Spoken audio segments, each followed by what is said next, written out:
Right. Good evening, everyone.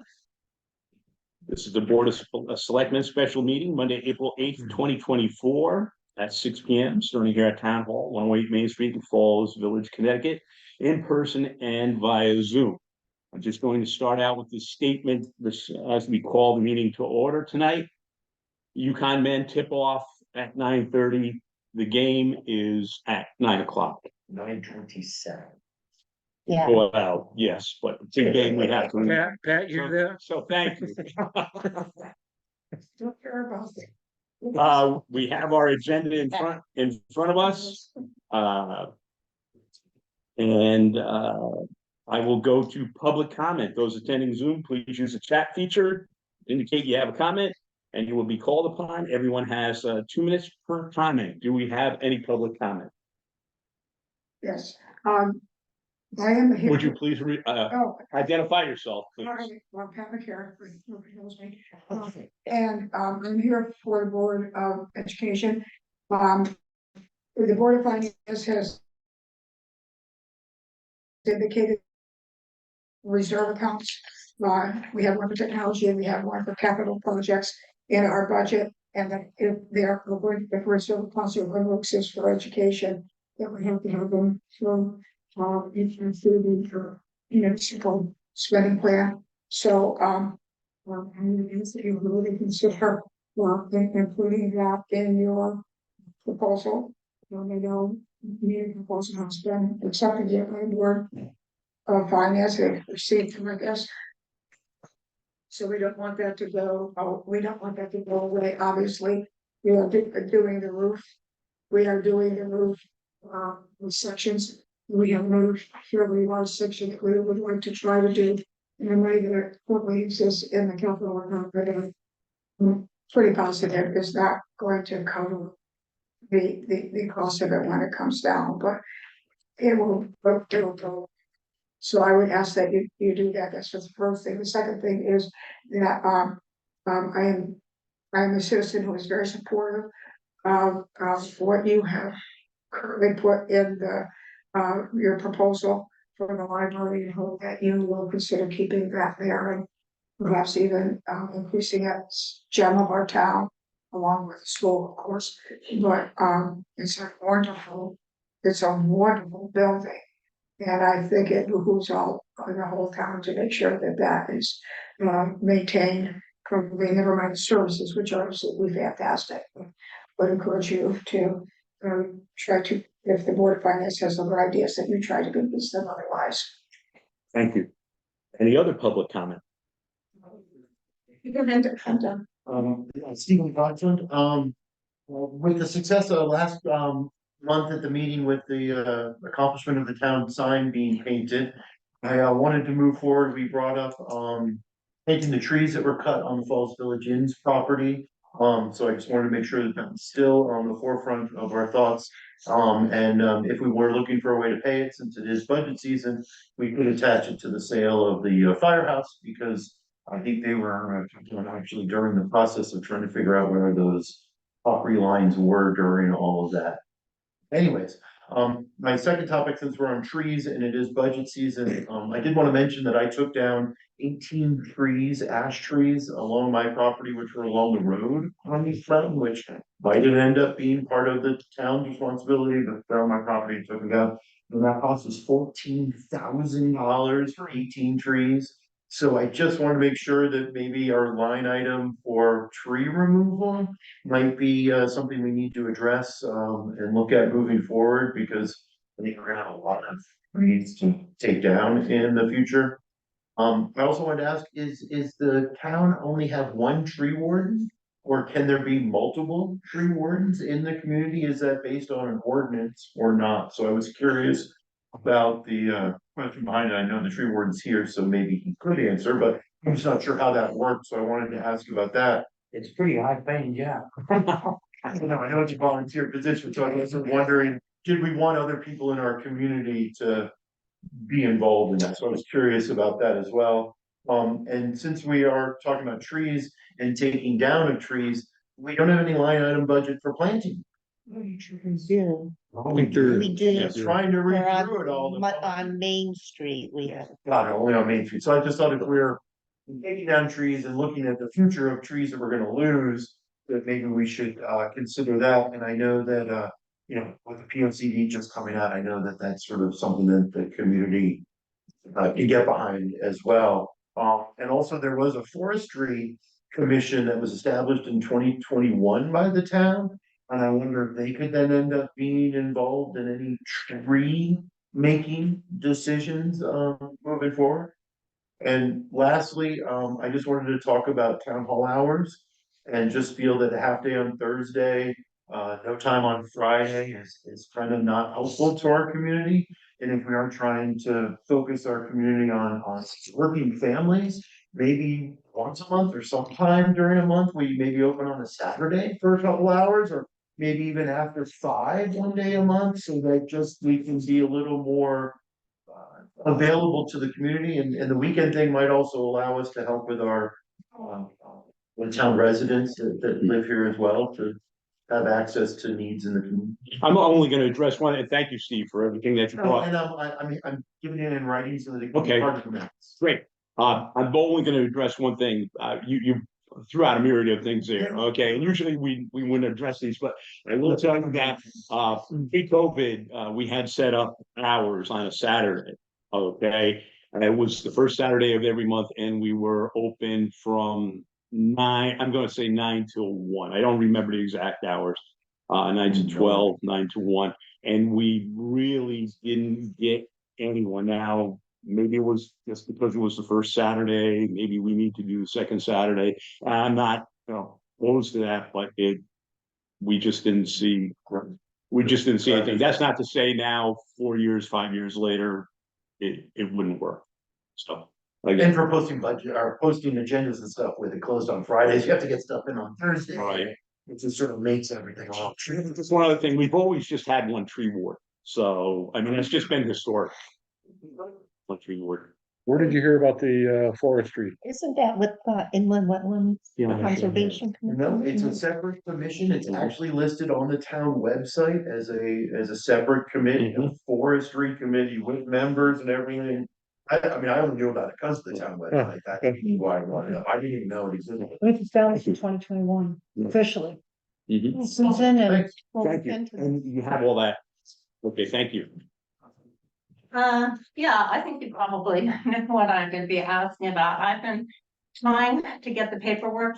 Laura Werntz, yes, Laura Werntz, I apologize. I was directed very cordially by the Falls Village Housing Trust to the Planning and Zoning Commission to get the paperwork about the formation of the IHC. They reminded me that the Falls Village Housing Trust was created in 2017. The work to set up the incentive housing zone took place before their creation between 2009 and its creation in 2013. They directed me to the P&Z for that paperwork. The P&Z very cordially directed me to you. You very cordially answered my emails and directed me to the town clerk. The town clerk has now directed me to Linda. So I'm just wondering where the paperwork is. Actually, I thought, there was 2 separate questions, okay, and that may have been my misunderstanding, okay? Because actually not to Linda, but to our treasurer with Michelle, she'll be here tomorrow. But okay, perhaps I misunderstood the question. One of the questions I thought had to do with payments to the COG. I provided you with a copy of payment. I thought that might help, because I have. Okay, then I misunderstood your. I'm trying to find the Okay. paperwork, kind of like, Okay. these are the dates that we pay COG for doing work with consultants to Okay. set up the IHC. Then I misunderstood your second one with all that. Okay, perhaps if we have some time after the meeting, we can just clarify what exactly, okay, because I misunderstood that. We talked a Yeah. lot. I'm just wondering Mhm. who holds all the paperwork, not just that one thing I've asked for, but I've also asked for a study that was done by the town,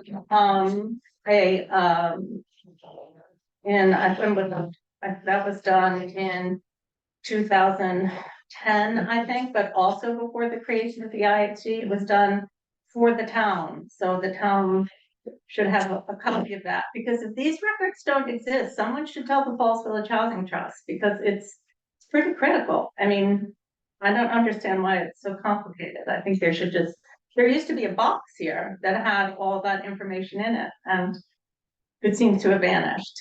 So, okay, Okay, thank you. all right. And again, later, I just misunderstood your second email, and that was my, Like the third document I requested. So, Okay. and I know you're coming into a new job, but it's just a matter of whose responsibility it is. It doesn't seem to be clear, and that's important. okay, So, thank you.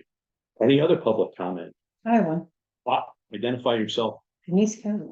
as the recording Resident. secretary. No, I'm not as recording Okay. secretary, I'm a citizen. I'm gonna piggyback on Steve's stuff. It'd be great if we could just get these tree things over at the end result. You know, it's up, what, 18, I actually, 19 months? I actually emailed Susan a while back, and I would have to look at my email to meet with her. I never received a response, but I can find that if I go back into my email. So it's gonna Okay. get taken care of. What's that? It's gonna get taken care of. Well, there's, on that? please do. As the DPW, I cut one tree that was on her property. It was not a good tree. It was a weed. It shouldn't have been there to start with. We asked and asked and asked what trees, plural, she's talking. No answer. and like I say, And I was not planning to plant another weed back where that one was. I can tell you that I emailed her to come by the town hall and decide what trees they were and what type of trees, and he never responded. Did her a favor by cutting. Darker for it. Okay. Any other public comment? I just want to let you know. Have a care. Laura, when I left as first selectman, I boxed everything up and labeled everything. And, the things that I felt were very pertinent to whoever was gonna come in after me, I left in the office, those things that were, things that had been done. That were, there's a whole section down there. With everything that I had, and every single box is, labeled, so I'm not exactly sure what you're looking for. But I would be willing to help Dave look for something if it was run during the time that I was on the board, if that would be helpful. Okay. Thank you, Ty. All right, Helping in chat. okay, that's good then. Approval of pending minutes, we'll take these, let's take the first one, February 23rd, 2024 special meeting as amended, Jenkins to Jensen. Do I have a motion to accept those minutes? Second. All in favor? Aye. Aye. Okay, March 11th, regular meeting, March 15th, special meeting, March 20th, special meeting, and March 25th, special meeting. May I have a motion to accept those minutes? Oh, Second, All in favor? aye. Treasurer and tax collectors report. The amended December 31st, 2023 treasurer's report, I'll take separately. Do I have a motion to accept that, December 31st, 2023 treasurer's report? So, no, receive. I'll receive, I'm sorry. second it with some comment. Again, I don't feel comfortable accepting these without first having the Board of Finance accept them. Great. All in favor of receiving the report? Aye. Aye. Opposed? Nay. The January 31st, February 29th, March 31st, 2024 treasurer's reports. May I have a motion to accept those? To receive those, I'm sorry. So moved. I'm gonna stop for just 1 second. Are you referring to the original, the revised, or the amended reports? Right. Which reports are you Oh, I'm Received. sorry, I have it noted here. Okay, thank you, Madam Secretary, for picking that up. Okay, to the amended January 31, February 29th, and we now have the March 31st, which I don't believe was amended. That was The just original. sent it out. That was the original. So the Original. original January. So let's take the January amended, February amended. Yes. Okay, may I have a motion to receive those? So Second, Second, okay, same comment. all in favor of receiving January 31st and February 29th? Aye. Opposed? Nay, March 31st, 2024 Treasurer's Report. Receive that. May I have a motion? no. second, All in favor? Aye. All right. Opposed? Aye. Okay. Aye. 1 second, the December was the amended report as well? Yes, Okay, thank you. yes, and I have that marked as separately. Thank you Yeah. for receiving that. Strike item E here, E, B, and D. being December 31st, because I don't believe we've received that yet. Okay, but the January 31st and March 31st tax collectors report. I'll take. Oh, excuse me, I'm sorry, the January 31st, 2024 tax collectors report as amended. So no.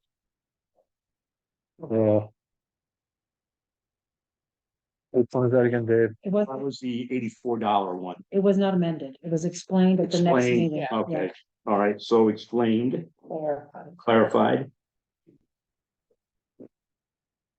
Second. all in favor? Aye. And the March 31st, 2024 tax collectors report. So no. Receive it, Second, all in favor? Aye. Okay. Communications, I'll start with what we have here. I had, let me just note that I have no oral communications.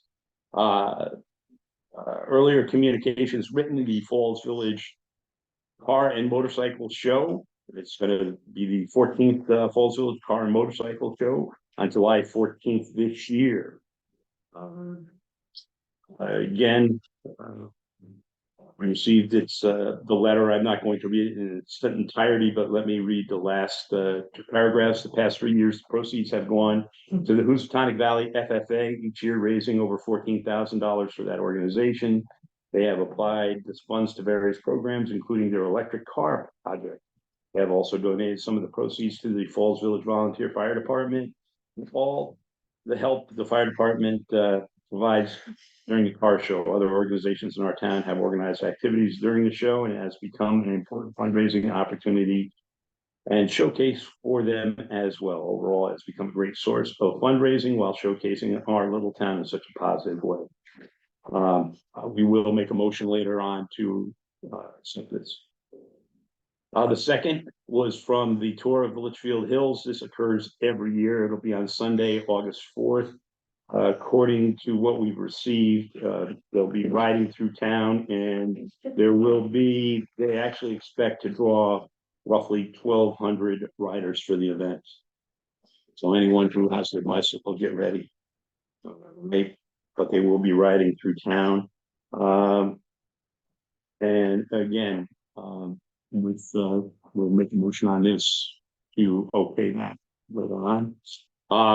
National Day of Prayer is Thursday, May 2nd. Last year it was supposed to be on the green, and it has been on the green in the past, but it was rained out last year. This is set up by Chuck and Margot Lewis. The time has not been announced, but as I see our DPW manager here, I'll look over at him and say, the only thing they requested is if we can have the lawn mowed, then if we haven't grass, so we don't get wet feet for the National Day of Prayer. Okay. And the Falls Village Substation, and let me read this in its entirety, extended work hour request. I'm reaching out to you to let you know that Eversource has submitted a request to the Connecticut Siting Council requesting approval to work 4 24-hour days as well as 3 consecutive Sundays on the transformer assembly and testing at the Falls Village substation down on Water Street. Eversource Energy is requesting the Siting Council staff review and approve the request for extended work hours over 4 consecutive days, each of the 24 hours at the Falls Village substation. This portion of work during the week of April 8th to April 12th is necessary to allow the contractor to conduct the transformer, vacuum, and oil processing procedures, which consists of a 24-hour monitoring and record keeping of oil temperature and vacuum pressure. This will consist of a 2-man crew staying on site overnight to take readings. There will be no additional changes or impacts during a 24-hour workday. The 3 consecutive Sunday work days with hours from 8 a.m. to 7 p.m. on April 14th, 21st, and 28th will allow the transformer to be continually monitored, condensing the transformer assembly and testing timeline in an effort to release temporary transformer from Falls Village for use at a contiguous project. Please let me know if there's any questions about this. And this was from Tim Waldron, who's our Community Relations and Economic Development Specialist. I have not heard anything from the Connecticut Siting Council as we speak. I haven't received any emails, so I'm not going to assume that they've received any okay, but I haven't heard from Mr. Waldron either. So I'm going to guess without any answer from him, or we'll probably see the 2 folks working down there. Okay. Selectmen's report. We presented our Board of Finance, our proposed municipal spending plan on March 28th, 2024. One of the things that has been brought up by our auditors, King, and came to our attention was the Board of Education line with capital, having to do with capital reserve capital projects. They had that line for a number of years, as long as I can remember. But again, just looking at some of the paperwork that has been supplied, it should be given over to our municipal spending plan. It should be included in our proposed spending plan more correctly. So having said that, I would move that at the board, or we recommend to the Board of Finance, add that line to our proposed municipal spending plan. 2 lines, correct? 2 lines, actually, I have that. Technology and what. Yes, Technology. yes, and capital. Capital, capital projects and technology. Go, that's a motion, That would be my motion. second, All discussion? discussion, go right ahead. How was, in the past, Pat, how did, was, we didn't do it right, but how did the money transfer back to the, We or to the, probably, when a capital project came, we went to the Board of Finance, telling them what the project was and requesting that the money be released for that project. And then they released the project. The town, the town allocates the money to the funds for the capital accounts. Well, once the project, once the improvement project from the town, once the Board of Education is then in charge, because statutorily we are in charge of the building. I understand that part, I guess, So we followed the correct procedure in approving the money, but nobody told us that. Nobody ever told us, and I did speak to Abby, because I wanted to make sure from the Board of Education piece of it, that I understood exactly what this was all about.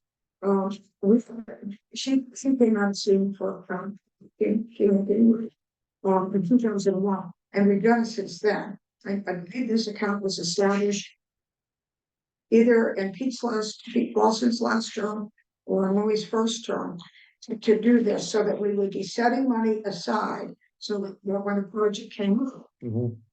there would be something toward it, and it would be less of a burden on the taxpayer. Sure. The last time that we did our capital projects last year, for part of the roof over there, we government had given us some ARPA money, just for the state. You allocated $3,000 of ARPA money for that, we the remainder out of that capital account to do that section of the roof. So we've always, as far as I'm, yeah, been around quite a while, as far as I know. It's always done. In terms of putting the money, or taking the money out for a capital project. But now they're saying that we can't have that. We can't have that in our budget. It has to be in the municipal budget. Okay. And she sent me something that indicates that that is accurate, but apparently nobody caught on to the fact that we have been doing it wrong for a while. So that's, we don't want that money to go away. All right, We want yeah, that yeah. money set aside for Yep. these projects. Definitely. So that's the history. It's been a very long time we've done it. Okay. I was on the board 22 years, and I think we had done it that entire time. Yeah. Plus, we're on 7 of them. So we're here almost 70 years and It just brings us into compliance if it just brings us into Yeah. compliance with the auditors are asking to do. Nothing else has changed. We still ask for permission. The end of the fiscal year, we will ask for permission to put money in that's unexpended from our account if we have any unexpended funds. And then they will approve it, and then it will go to town meeting. Yeah, just to, I guess to, It's just a different place. It's just. it's in the same place, it goes a different route. Shift municipality the money instead of the Board of Education taking care of. So it brings us into compliance with Connecticut General Statute 10-222. Right. Can you amend the motion, because you have to include dollar amounts? Technology is, I believe is 10,000, capital improvements is 20, right? Excuse me. 10,000. Oh, the technology is 10,000. We would like put in this the capital account. Yeah. And the with the Capital reserve the capital projects one is 20. Yeah. Technology is 10, the capital projects is 20. And we have that in this current year's budget, but we will go to the Board of Finance at the end of the fiscal year, and we will ask for those monies. Specifically to there. You knew about it, okay? We'll ask for those to be transferred into that account, but for next year.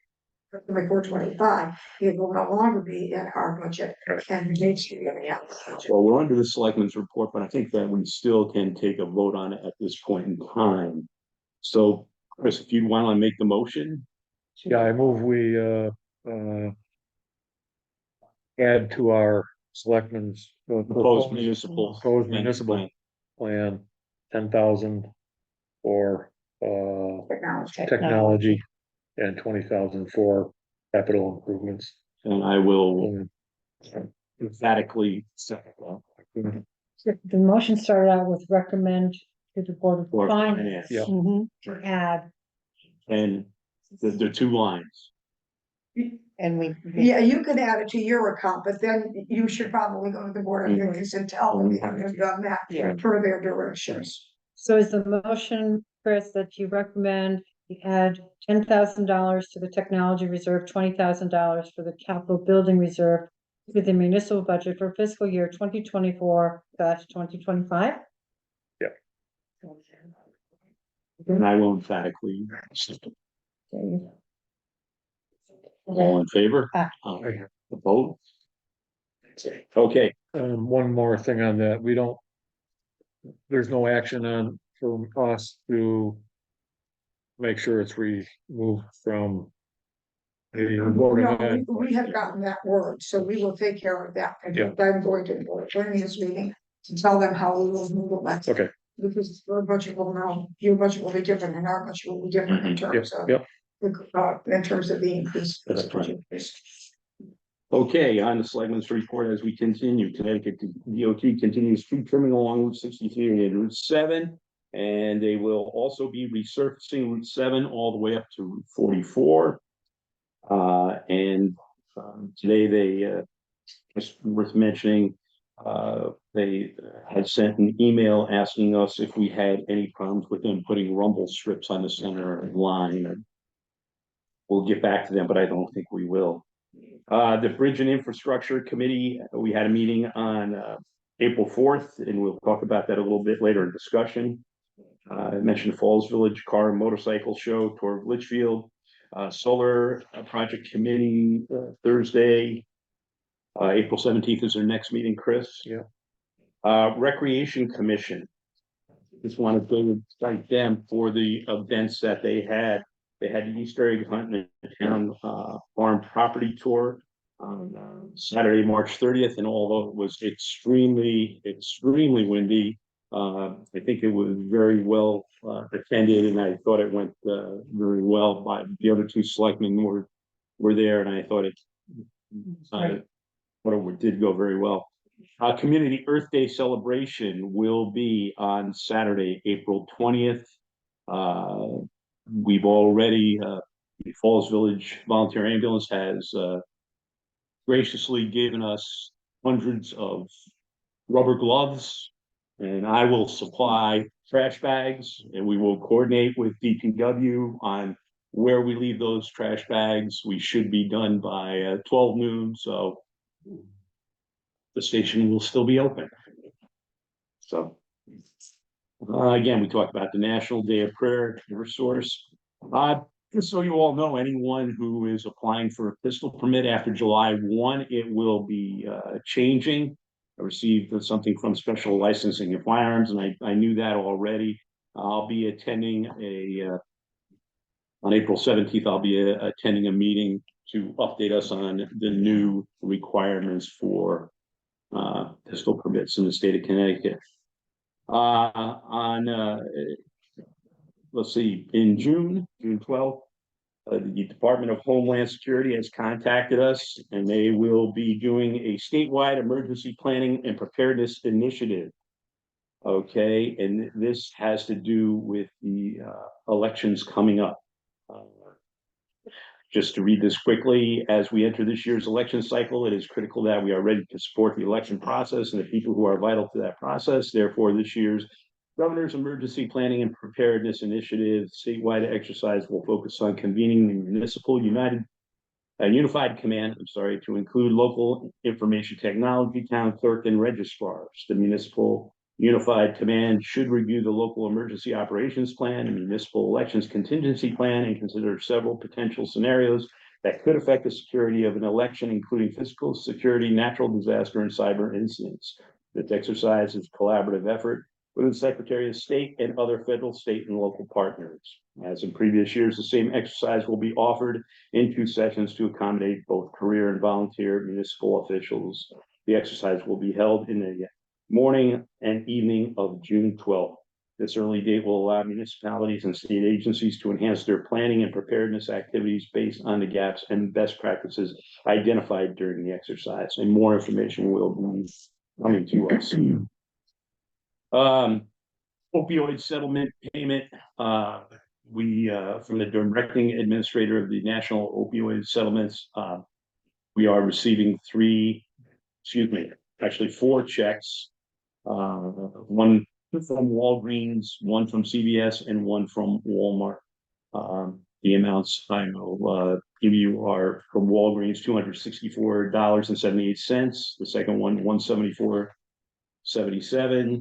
CVS, $225.68, and Walmart, $1,787.08. What we do with these checks, as we've decided in our previous administration, was to write those checks right over to COG, to the larger fund to fight opioid addiction in the northwest corner. By ourselves, that money means nothing, but put all together, it does mean something. Region 1 allocation of undesignated funds. We received an email on April 2nd from Sam Herrick, and I just wanted to follow up an email regarding the allocation of undesignated fund surplus for fiscal year 2023. last night's Board of Education meeting, the Region One Education, Board of Education voted unanimously for the approval of a 2%, $168,625 of the 2022, 23 unexpended funds from the general fund high school to be placed in the capital maintenance reserve fund, with the remaining unexpended funds of $510,000 and returned to the Region One member towns as required by Connecticut General Statute 10-51C in the form of a credit to the April 2024 tuition payment. Our part of that was $33,000. No, $31,000. Excuse me. Okay, 31. 9 bucks. Between 31. Yeah. And so we will receive that in credits. Okay, that's that below that. If I could, I'm just going to jump ahead with consensus to O and P, and then we'll discuss N. I'm awaiting a contract from the Connecticut Education Network. They are putting together something with prices and so forth regarding technology in the town hall. And we'll see where it goes out from there. It may go to the firehouse, may also go to our transfer station and the town farm properties. But again, that will all be in contract. And I'm going to ask a little bit later on for a report from our solar project committee. Going back to N, Thunder Mountain Road chip sealing recommendation to the Board of Finance. Right now, you know, it is probably better. Let me just give a quick outline here, and when we get to down to new business, we'll discuss it with our DPW manager. But right now, Under Mountain Road is broken into actually 2 sections for the purposes of chip sealing. Barnes Road, excuse me, Route 63 to Barnes Road. And that would cost us sealing, and it's been in his budget now, $53,677.79. They could do the additional from Barnes Road to Route 7 for that is an additional almost 20,000 square yards for $24,214.92. Both of them $77,202.71. We would look at we've been very, very fortunate this past winter, and of course, we didn't use as much sand and salt as we have in the past. Okay. Yeah. You didn't take the sanders off yet, haven't Tim? Okay. So having said that, we might look at transferring some of that money, but we'll discuss that in new business. Early voting, I haven't had any updates, but I spoke with one of the other registrars of voters this evening, and we will be meeting regarding the primary days in August, the 5 days for the primary, and we'll be looking long-term into November for the early voting. 35 Railroad Street update, again, is still in the hands of the attorneys. I'm going to look over at you for a moment for anything economic development update. Well, Dave has been so kind to give me lots of reading material. I have 2 packages of this size to read, on the COGS strategic plan, so I'm going through all of that. I've also been talking to the library and to the children's theater on different grants that they could be eligible for, helping them with that process. And a little bit with the Recreation Commission about that too. So we're looking into lots of things. You also gave me the federal grants that will Correct. could be available for economic development. So right now it's just being getting familiar with all the options out there and what's already been done. Go from there. Okay, move on to D curbside compost. I have a meeting with Samu Day on Friday at 9 o'clock. Talk about our options there. And I'm looking over at our DPW guy again. If you're available at 9 o'clock, come on in, I'll buy the coffee. Tomorrow? Right. Friday. Again, a proposal from CEN, waiting for the proposal. All the numbers and so forth. Moving on to new business.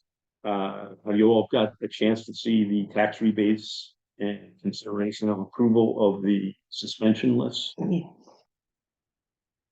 Those, yes, Okay, the suspension list will be referred to the Board of Finance.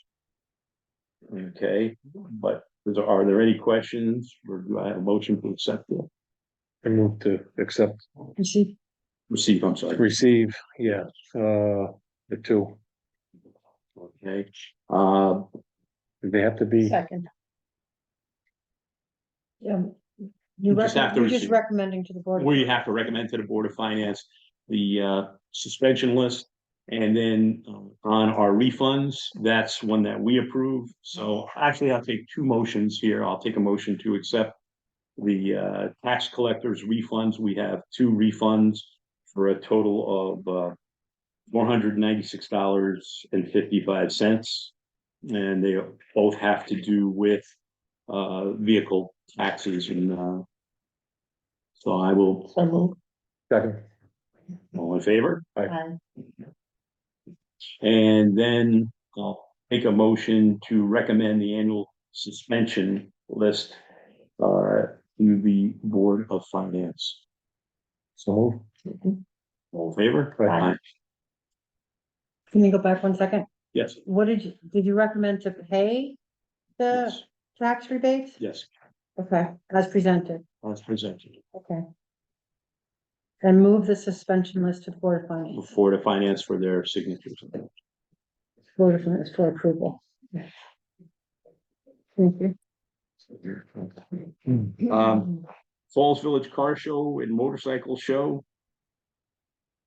I think May- I should abstain from that. Who should? Hmm. Well, you can.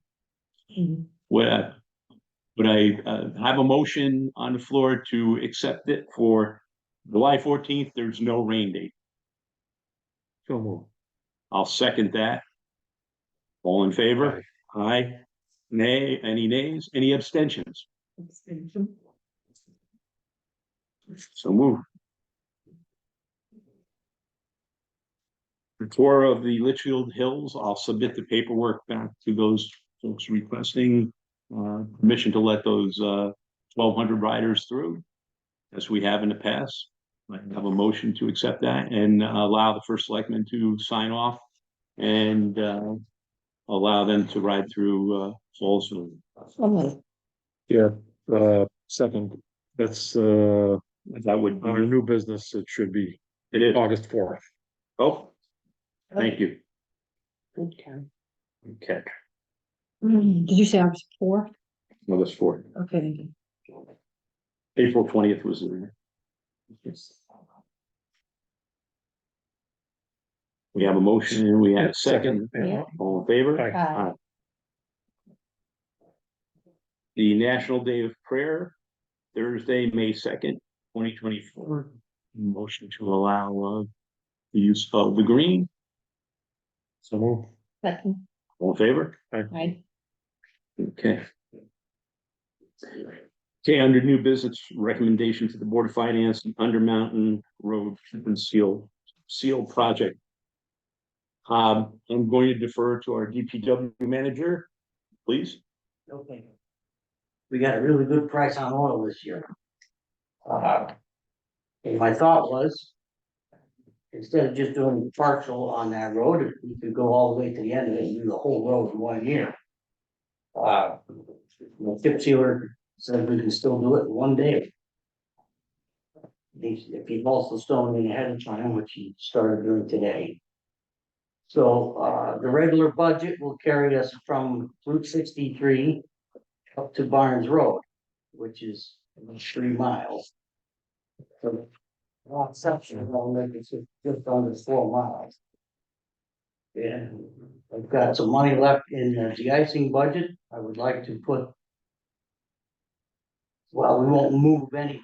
I'll basically, overdraw my oiling and sealing budget by approximately $24,000. The bottom line will not go over because we've got about $20,000 in de-icing. That would go right into there. And the remaining amount is like 4,000. Right, when I got a couple.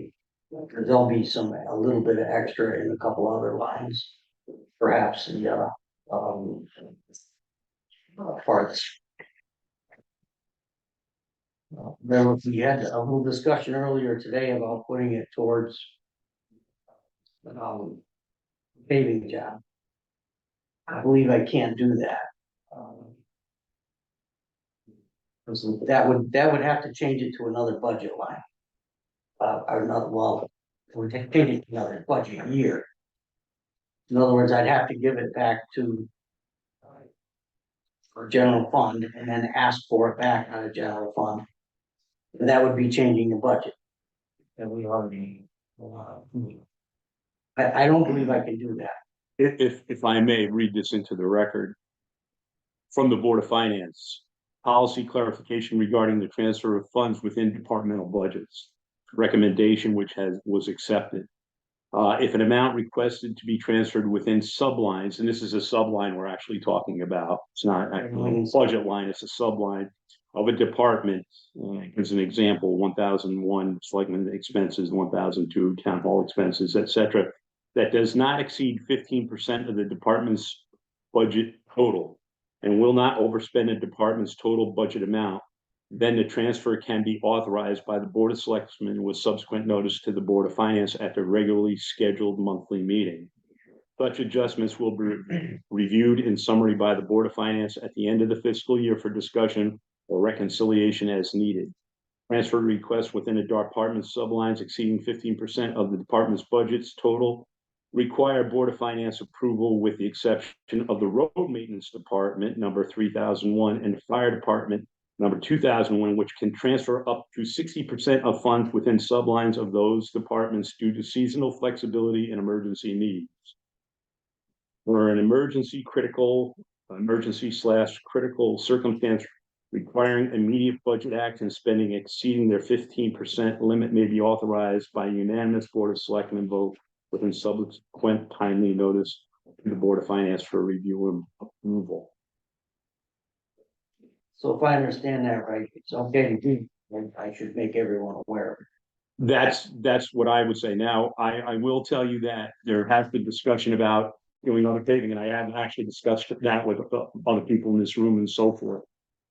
Okay, and I have to be perfectly transparent in saying that I was leaning one way this morning, quite honestly, and then after looking at what we would have to do in order to keep that money, I think it is a much more prudent way just to chip seal the entire road, take that $20,000 now and do the entire length of it.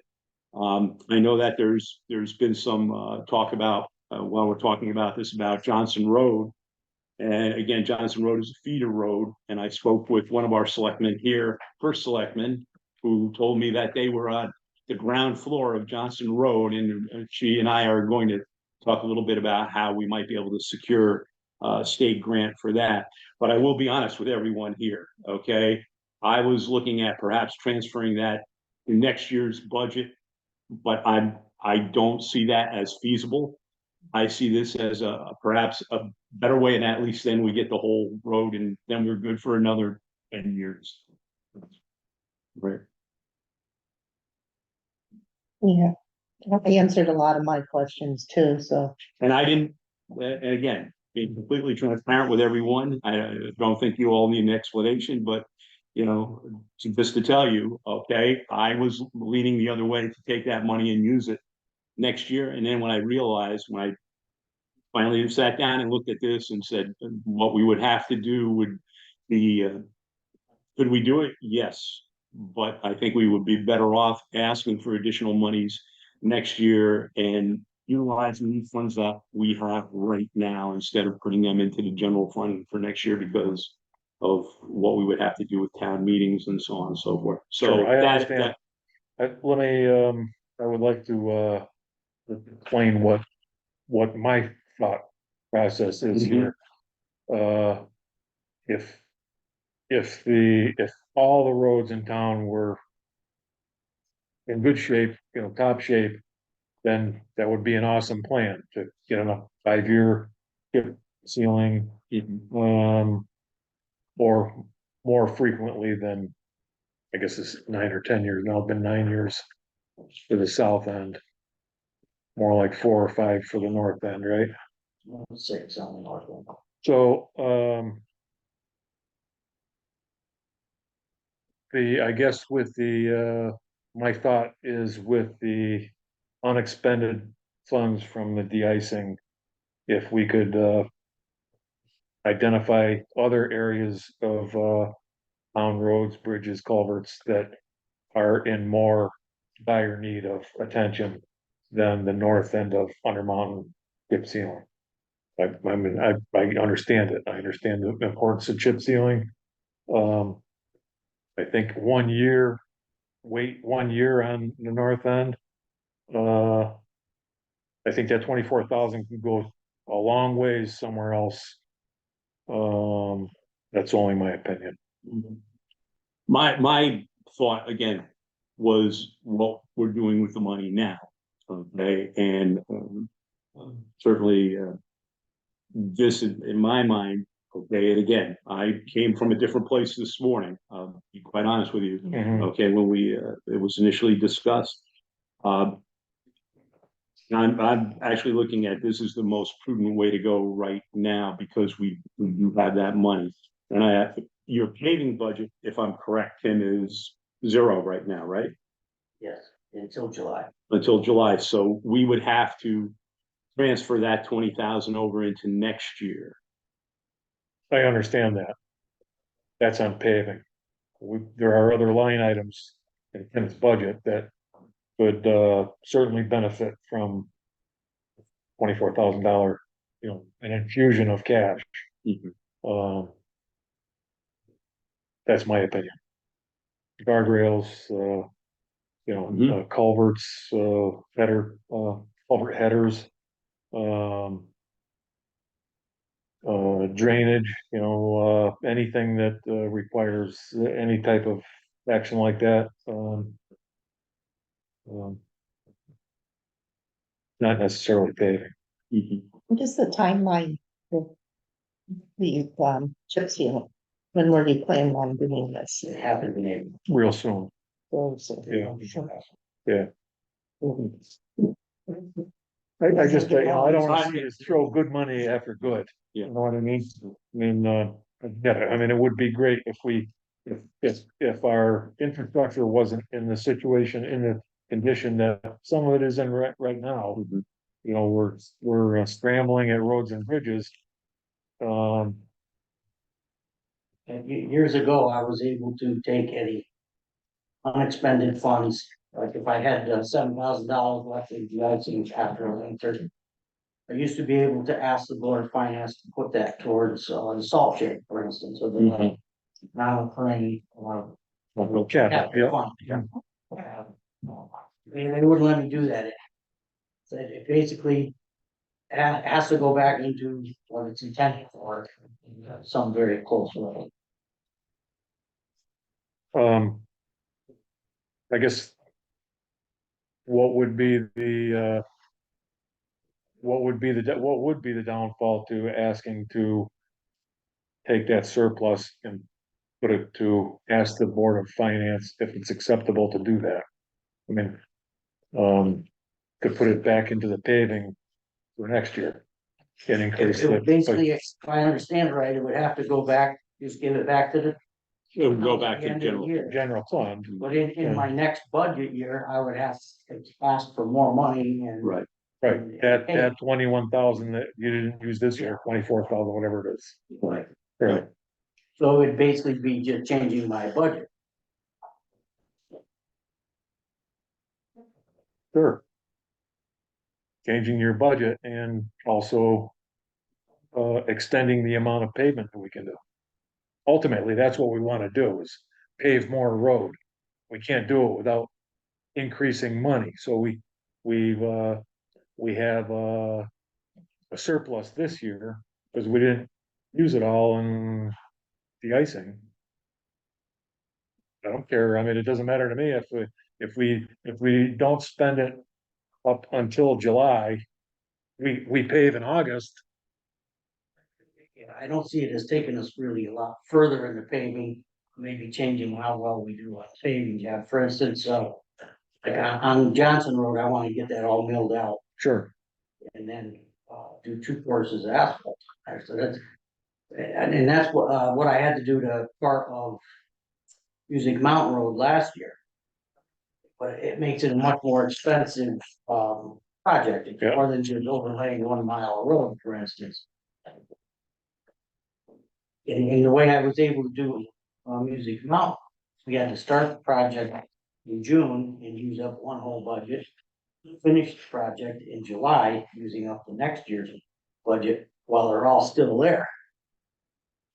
Instead of bringing them out again.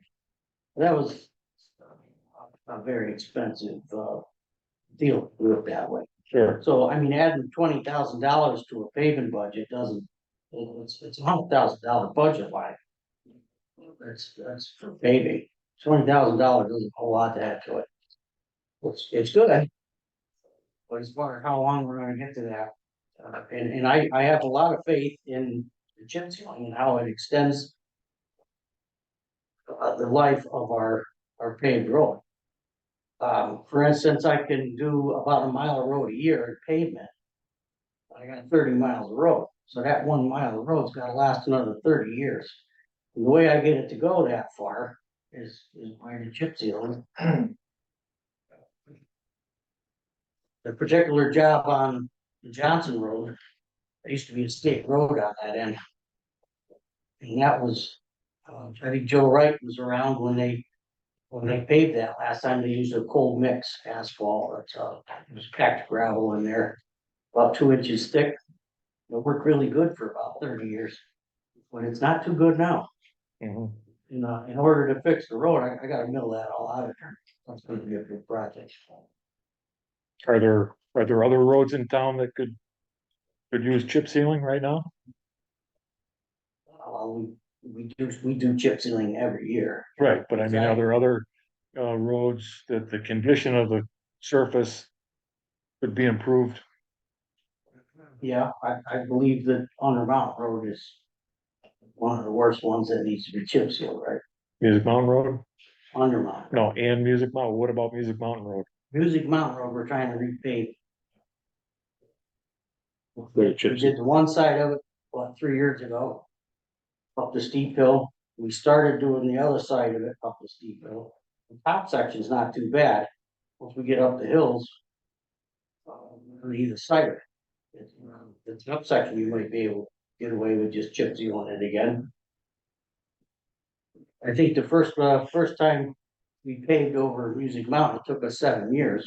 A little at a time. Yeah. So let me offer this as an analogy. If someone took their car over to Jacob's garage with 2 bald front tires and 2 decent rear tires and 7,000 miles on their oil and asked to let's put 4 new tires on and don't change the oil. It doesn't make sense. You know, yeah, put the front tires on and let's change the oil. The back tires are good the way they are.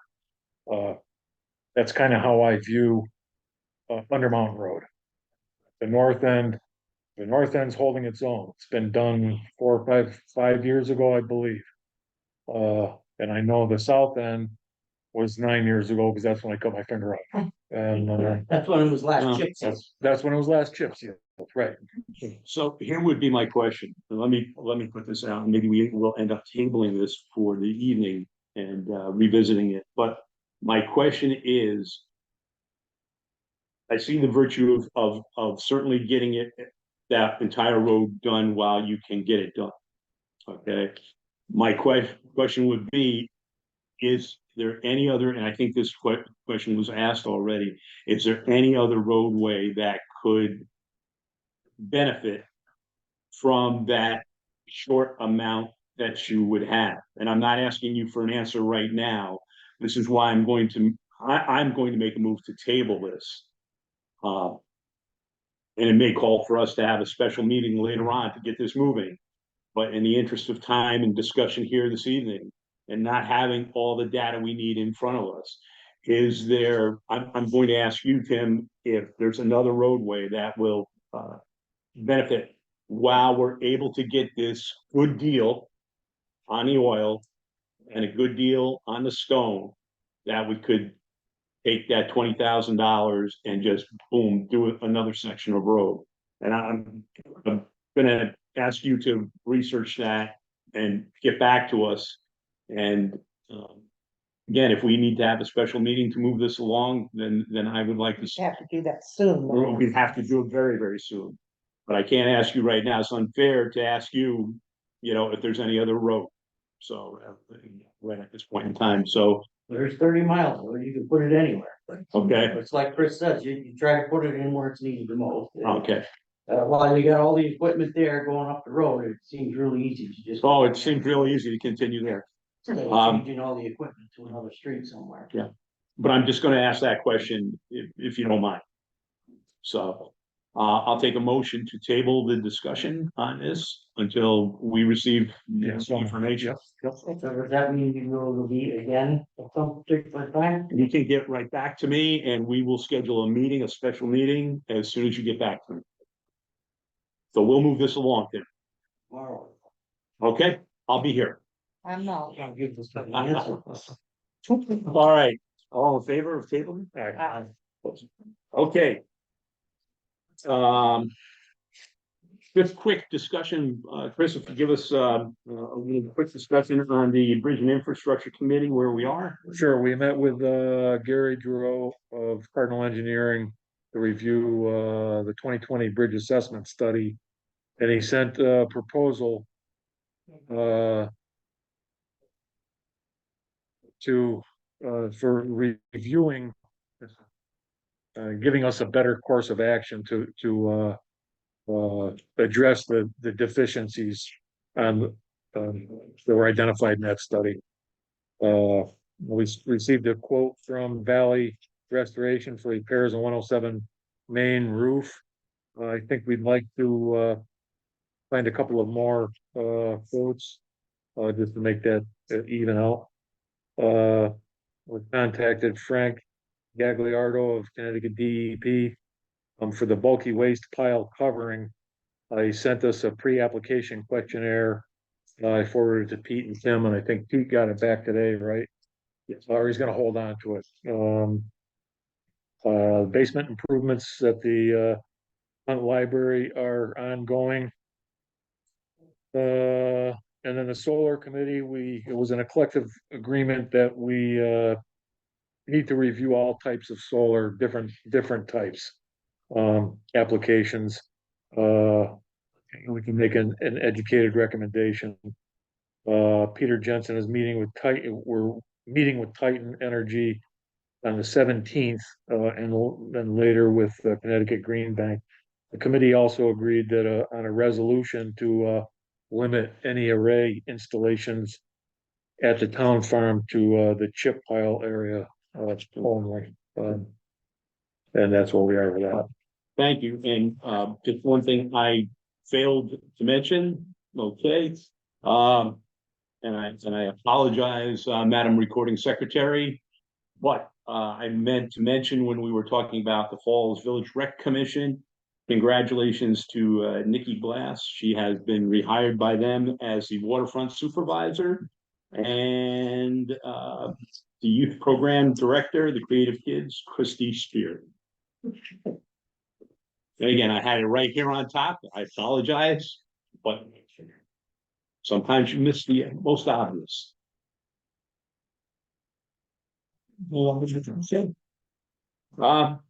Any other, as we close, any public comment? And I would just remind you, tip-off time is 9:27.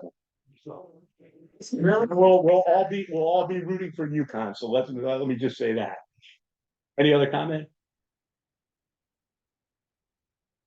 Seeing no other comment, anything online? Thank you all very much for your time. I'll take a motion to adjourn.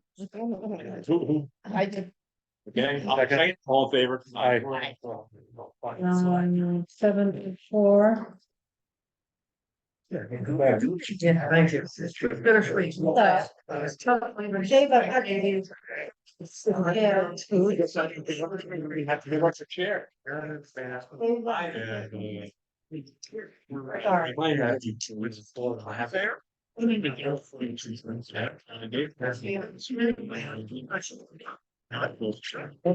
Maybe today. You need a,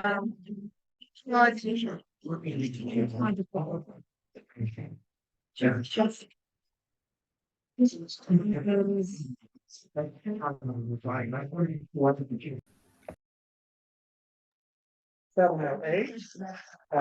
we won't meet with Amy all, and I just have a full house. Amy is on Zoom. So that leads us to the public comment. We have 2 minutes to vote, hearing Zoom or who wants to be recognized. Do we have any public comment prior to the start? All right, I received everything else in terms of the board of education. We are removing those, capital accounts from our budget. I want to the board of selectmen tonight to reflect that we put in their budget. I think they'll talk to you about that. This evening, I will have a revised budget to you a little bit later. In the week, if that's okay.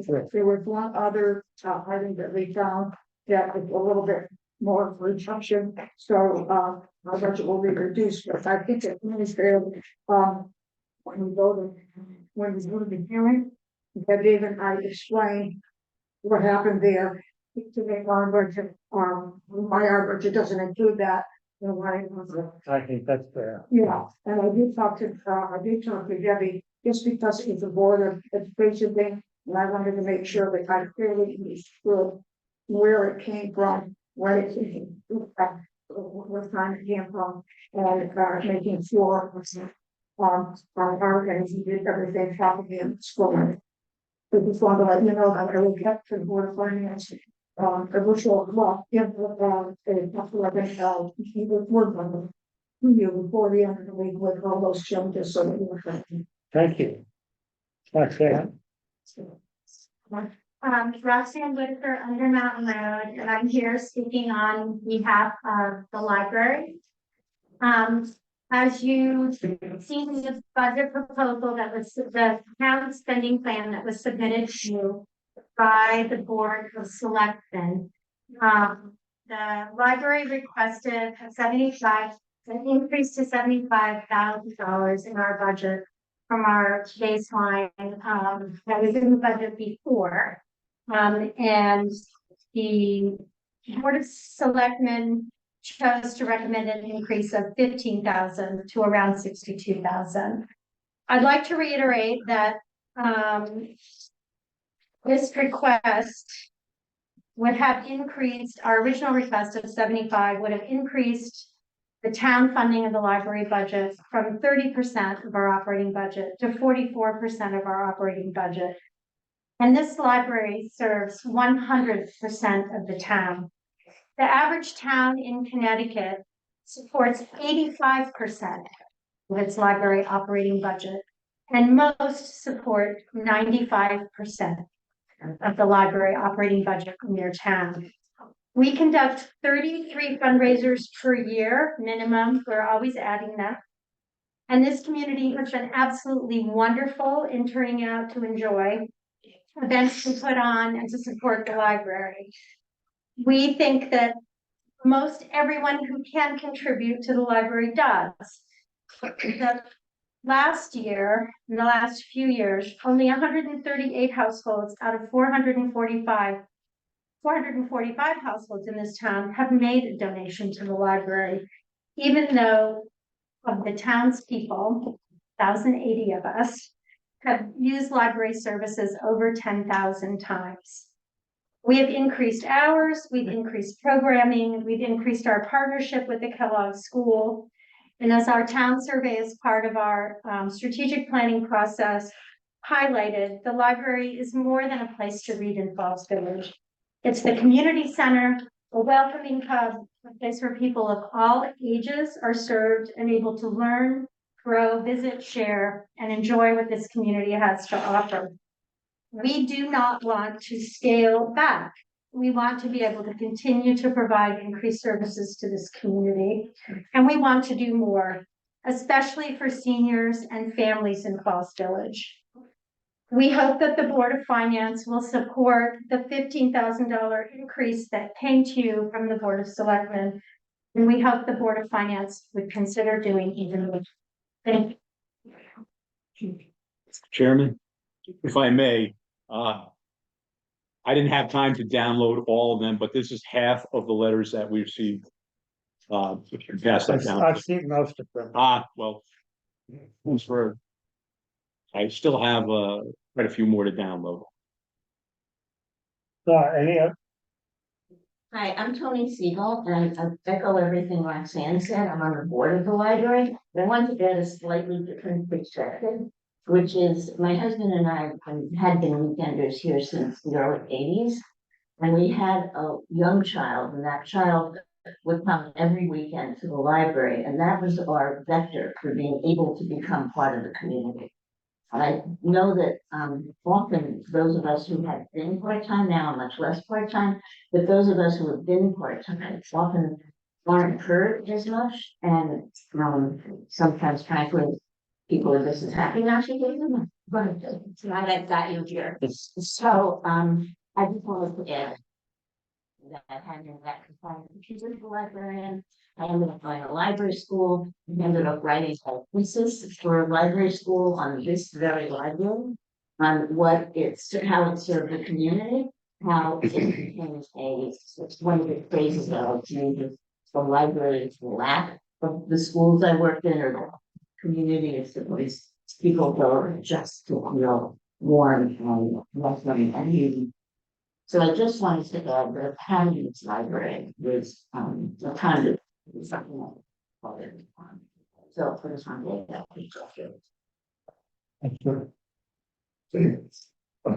Wrong date.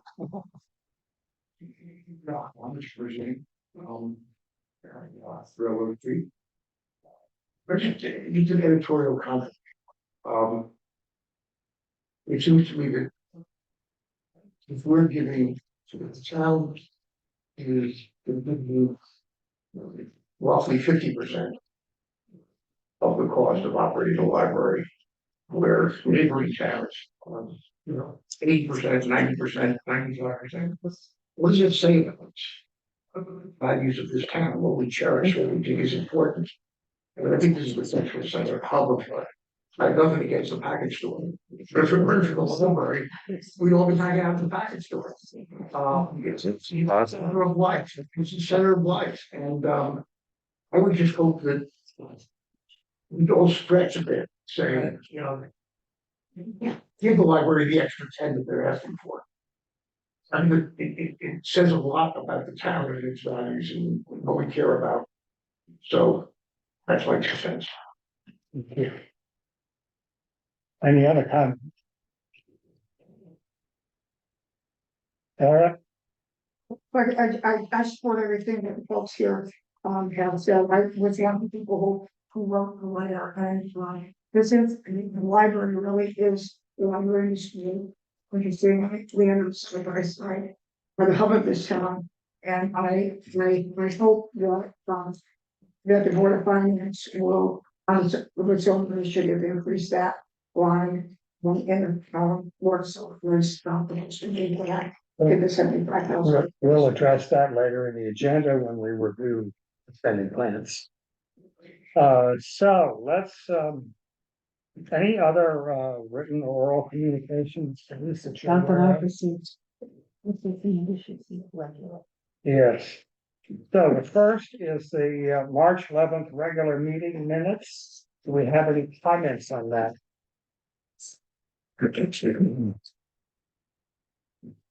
Take a motion to accept and approve the special minutes.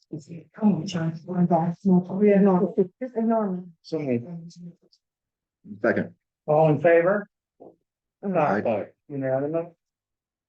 Second, the March 28th special meeting minutes wherein we reviewed the selectmen's spending plan. I did have a chance, any comments on those minutes? I'll take a motion to approve those minutes. Move. All in favor? We need a second. Aye. Who seconded? Tom. I'm sorry. I have a question regarding that vote. I was not present at that meeting, but I'm here now, so I really can't say whether I do or not. So would I have to abstain? I have to, Okay. yes, I'm just to be fair. So I was not here. We also need to have Amy unmute so I can hear her vote because she's on Zoom. Amy? Her picture is there, but she's not. I wasn't here. Not mine, so. The last two I was out. Does anyone have Amy's cell phone number by any chance? I might. I might. We'd have to hear her vote. I'm good for something. I'm here. I figured it out. I'm in favor. Okay. You abstained? I did. We'll have to do a roll call. I think it's not unanimous. I'm sorry. We have to do a roll call because it's not unanimous. Because of me. Okay, I'll call vote. Problem child. The special bets. Aye. I, Aye. Aye.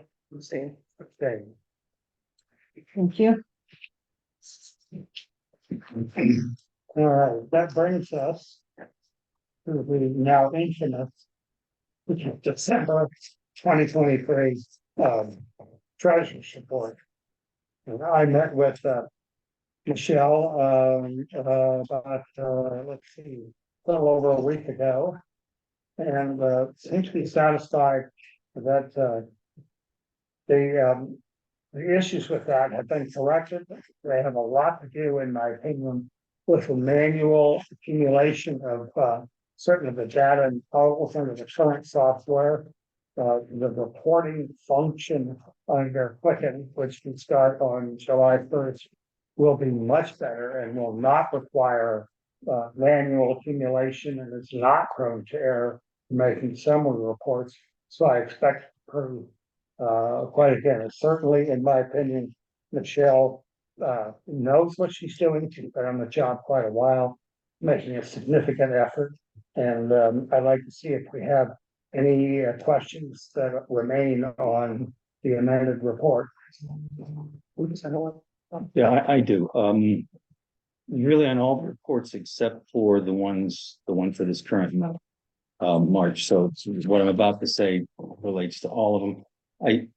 As you know, I sent Michelle a note over the weekend saying that there were pretty significant gaps between the growth in our cash account and the operations for the month in question. I can think of no reason why they should be present. So whatever the glitch is in how the numbers are assembled, it still does exist in the last amended report by a wide margin. So I don't want to make a big deal of this because we have a lot of business tonight, but I'm going to vote against receiving the reports from November through February. I'll be fine with the March report. Okay. Any other comments? I think, you know, we should take a vote then.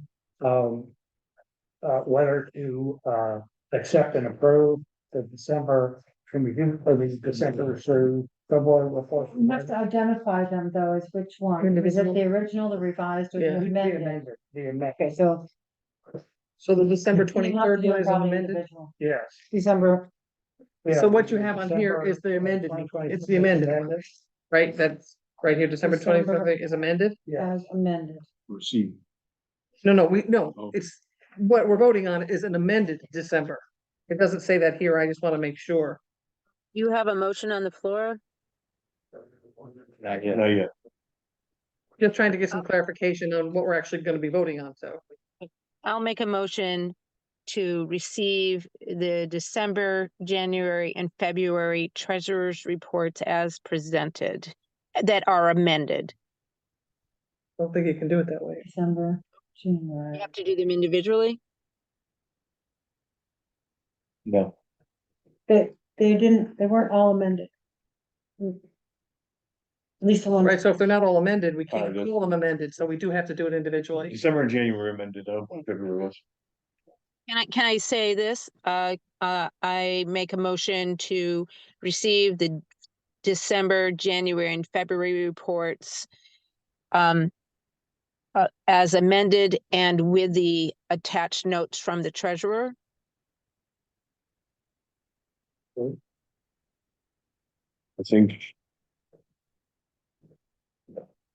I think we would want to amend that motion to include only December and January as amended. So I would move to amend that motion. I think we have to vote on the motion first before. No, we can amend them, you can make an amendment to a motion while motion's on the floor. So someone can just second the amended motion. Correct. So the motion, With the corrections to the January report, there was an increase to general fund in February. So that would be an amendment, I think. well, we were submitted, and it didn't say it was amended in February. So when do we have, again, I'm just trying, when do we have discussion about this? So 'cause I'm You getting have a to little have a bit confused. second. You have to have a second to Tom's amended motion. I don't think we had a second to the first motion. That's what I think that was my question. I think we have to amend, we have to vote on the first one, or Well, second get first one, then get make the, second. right. Yeah, No motion's been seconded. Can you start from scratch all over again? Scratch. let's start. Well, she can also withdraw her motion, which. I withdraw my all the motions. motion. I withdraw it. Okay. Mhm. All right, So could I have a motion to accept and approve the December amended report as presented? I move that we accept and approve or accept the December and January amended treasury reports. you can't do that, because he just made the motion to accept the December Well- one, not the January one. You could change that. Oh, he just called for a motion. Yeah, and the other motion was withdrawn, so we're starting fresh. And I moved to accept the December and January amended treasury reports. You need to I'll receive. second it. You I'll need to second it receive, to be received. All in favor? To I, receive, Is there a discussion first? you have to have a discussion first. Yeah. That's, so, but you need a second to make the motion. I seconded it. I'm just trying to, Motion's on the floor, it's been seconded. So for now what, discussion. December and January revised or amended? December and January amended. Is there a discussion? Now we have a discussion. So my question is, they've been amended, but are they correct? That's my question. That's my question. That's where I'm opening up the discussion. Are there still errors on them that? I can answer Carol's question if you want. I'm here on Zoom. They have been revised and amended with the statements that I sent you guys. The December and January have both been. The February and March were not amended. They were correct as presented.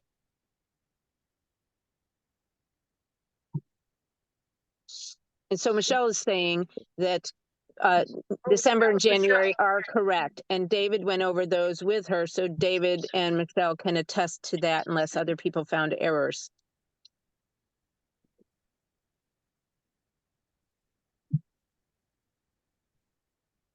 any further discussion? The only thing I will point out is what I said before. I did find errors.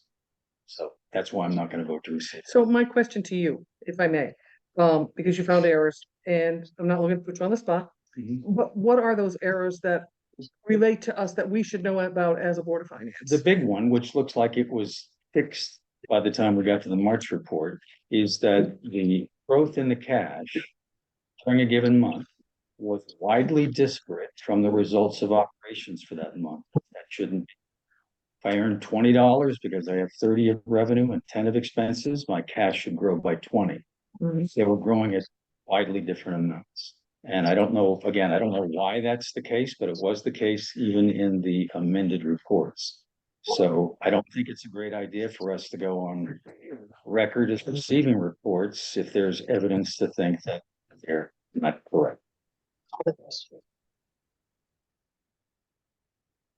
So does that continue to roll over to the next report, is what I'm asking you, because I trust your numbers. I found that to be present in all the reports up to, but not including March. So I'm fine with March, but reports up through February, I found that gap. Michelle, do you have a comment? I did review John's email today. I was not at my desk. Linda was in today.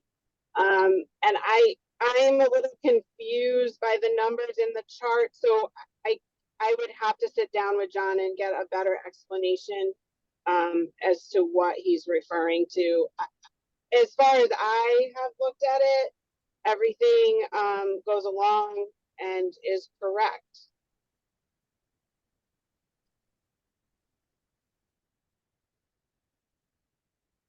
Any more discussion? So there's still a conversation to be had regarding these reports. Yes. Michelle? Did you hear me? Yeah, she said she wanted to talk to John. Okay. As far as from my standpoint is the reports are correct. I don't know, I'm not seeing from the chart that John sent where the errors are.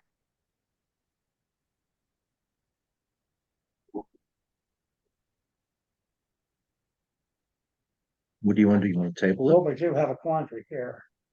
That's what I think should happen, only because it's not clear to a member of the board.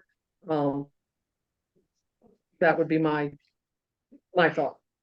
I hate to Okay. defer these for another Well, you have a meeting. motion on the table. You could vote. Yes. So we have a motion to accept. Can you read that motion for us, please? To receive, motion was made to receive the amended December and January treasurer's reports.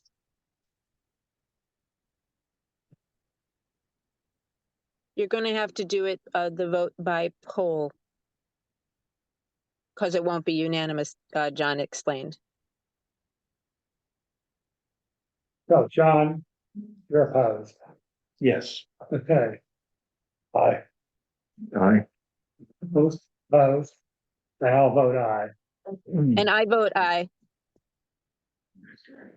So the motion passes. That was John and Cheryl, right? Okay, thank you.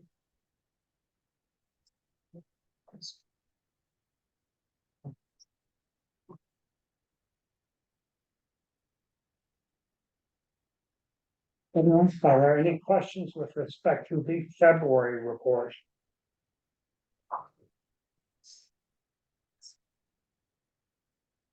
I Now, make is a the motion February- to receive the treasurer's report for February.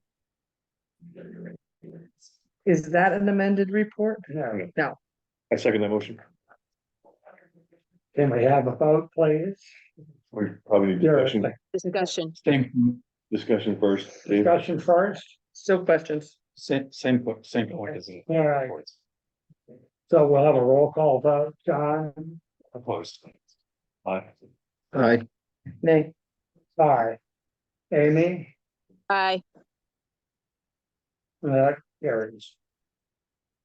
And that brings it to March, the March report.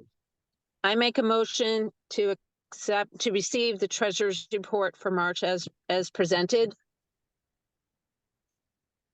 Second, Is that you, Steve? yes.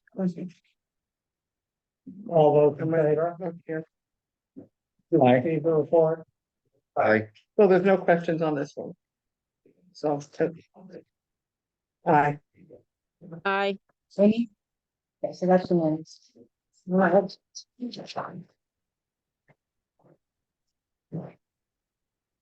That's pretty unanimous.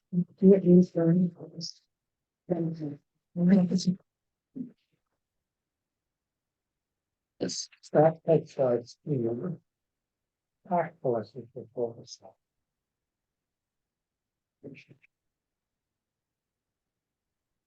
And so they own their potential.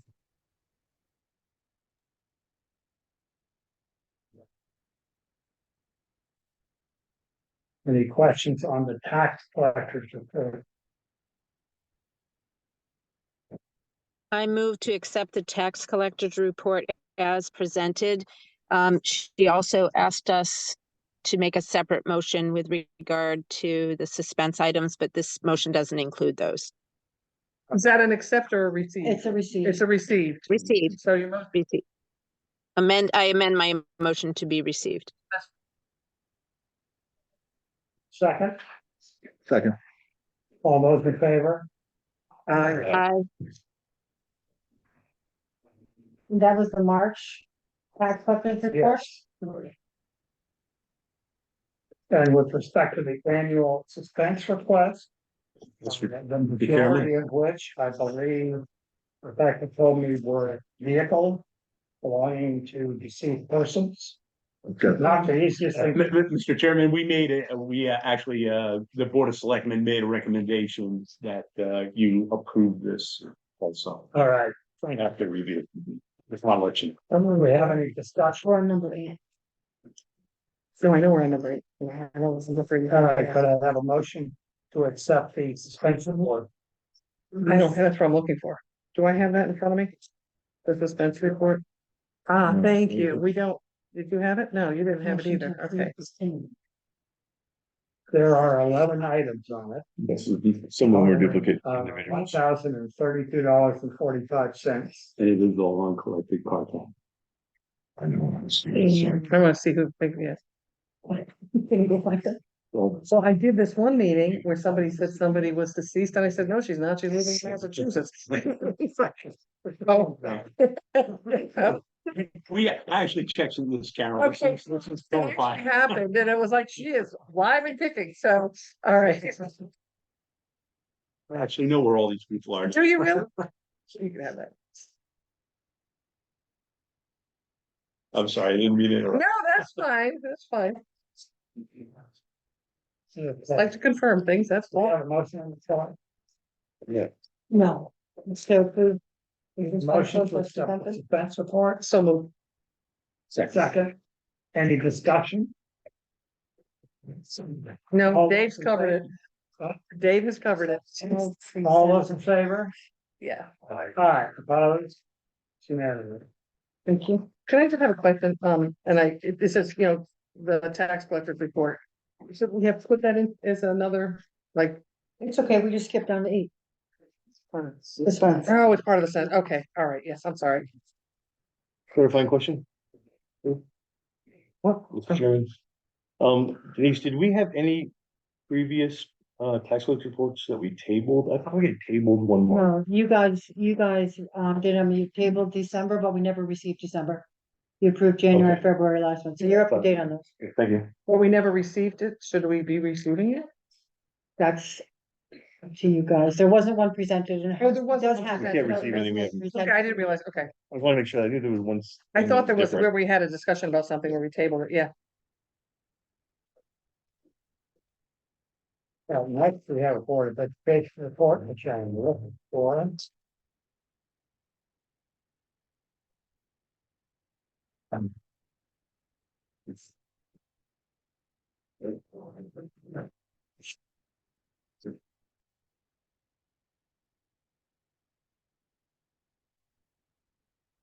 You have a copy of that in there. Like this.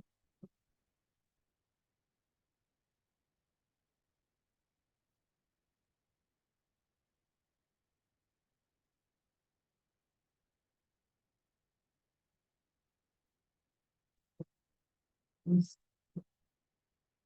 have July 2023 through June 2024. No, it's printing. Print date is 3/27. Yeah. Yeah, 3/27. Yeah, that would be good.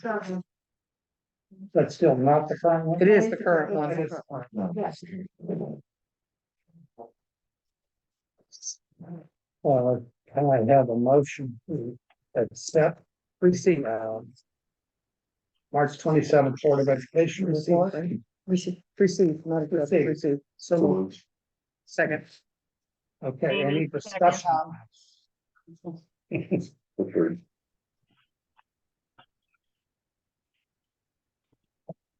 is just a curiosity question. We have any teachers retiring this year? Anybody retiring this year? Say that again. Anybody retiring this year?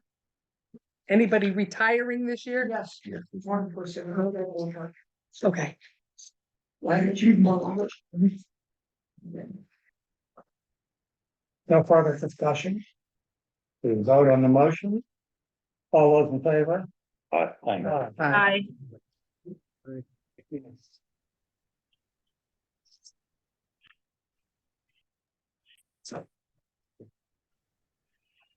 And I'll take this.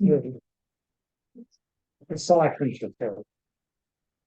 I will be rather brief, just covering some things for you. We have some written communications, Falls Village Car and Motorcycle Shows, Sunday, July 14th, 2024. The tour of Litchfield Hills, they believe that there'll be around 1,200 bicyclists coming through town. We're just going to give our okay on that. The National Day of Prayer, we in fact gave permission for the green to be used on May 2nd for that. Eversource will be doing work on their substation down here on Water Street. They've actually asked to do a couple of 24-hour days because they have to monitor the equipment. That'll really entail no more than 2 members of Eversource being down there monitoring that station. It will not impact us in any way, shape, or form, and they have to do these tests in order to online permanently. So again, without reading the entire letter, that's one. Again, you had our proposed municipal spending plan, which we presented to you. The Board of Selectmen made a motion that 2 lines be added to the proposed municipal spending plan. One for $20,000 for the Board of Education capital projects, and the other line, $10,000 for technology reserve.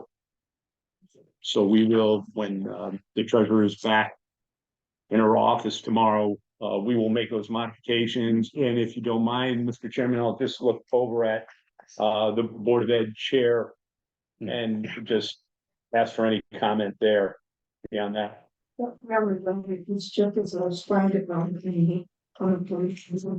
And after speaking with King and King, our auditors, this just brings us into compliance with Connecticut General Statute 10-22.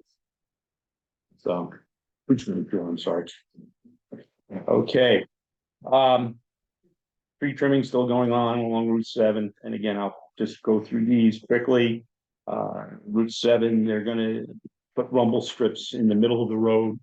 So don't drive over the center line. Okay.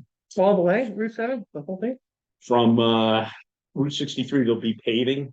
If you remember several months ago, Carol, we talked about us being that, I think they use the Premier roadway, Route 7 from 63 to Route 44. And they're going to be repaving that. They should be starting within the next couple of weeks. And they just wanted to let us know if you had any objection to them putting rumble strips in the middle of in the road. And I really didn't have any objections. Couple other things.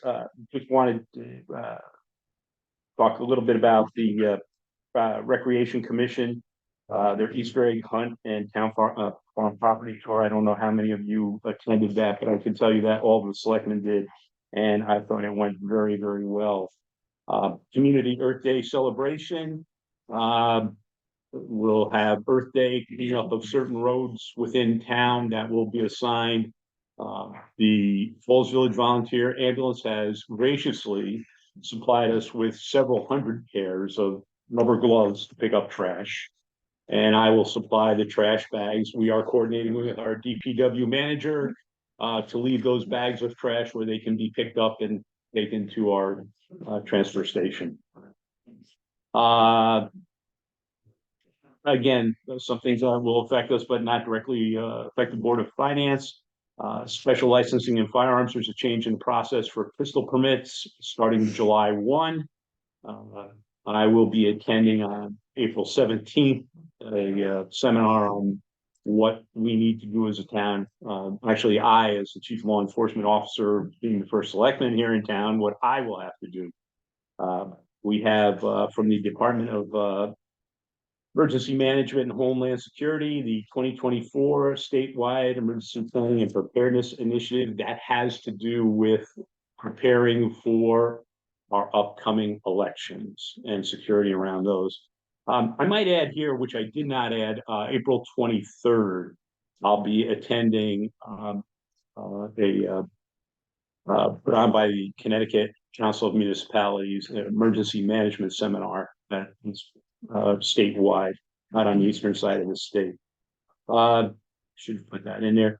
Opioid settlement payment. We received checks, or will be receiving checks from everyone from Walmart to CVS to Walgreens, and that's all part of that opioid settlement, the national settlement. And as we voted in a previous administration here, all those funds, when we receive the checks, they're sent to the Northwest Hills Council of Governments, because our checks really don't amount to all that much and would really have no impact. Just top of your head, do you have an idea? Yeah, I actually have the numbers here. We're getting $1,700 in change from, and I just don't have it right here in front of me. $1,700 in change from Walmart. We're getting around $300 from CVS, and 2 payments from Walgreens. One for $154 or something like that, and the other one for 200 some odd dollars. But again, all the towns within the COG have said it's better to put the money within the COG. A larger opioid program than it is that each go it on our own. It just doesn't make any sense. So that's that. Region 1 allocation of undesignated fund surplus. Have the letter we will be receiving $31,793. Right. 31,000. We will not see that money in a check or whatever. What they do is they apply it to our equal. Part of the unexpended, 2% of what the schools, capital. Correct. Fund. And again, I have the letter available here for you. Jumping down, I'm awaiting on a proposal from CEN, and I just want to go up to the Undermountain tip ceiling recommendation to the Board of Finance. We actually tabled that discussion, but the one thing that I will tell you is that the plan has been, and we have the money to chip seal from Route 63 to Barnes Road, Undermountain Road. From Barnes Road to Route 7 would be an additional $24,000, Tim, in round figures. That's for the chip sealing. Chip sealing. Okay. We do have $20,000 left from the de-icing. We looked at a number of options, and we discussed, even with members at this table, Board of Finance members.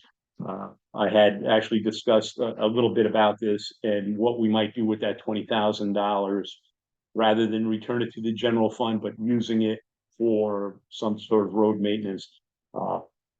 After some discussion, the money might be used better on some other road to chip seal, but that's something that we will talk about, and I'll be talking with the DPW manager. But this is what I just want to read in and give you a copy of. Policy clarification regarding the transfer of funds within departmental budgets.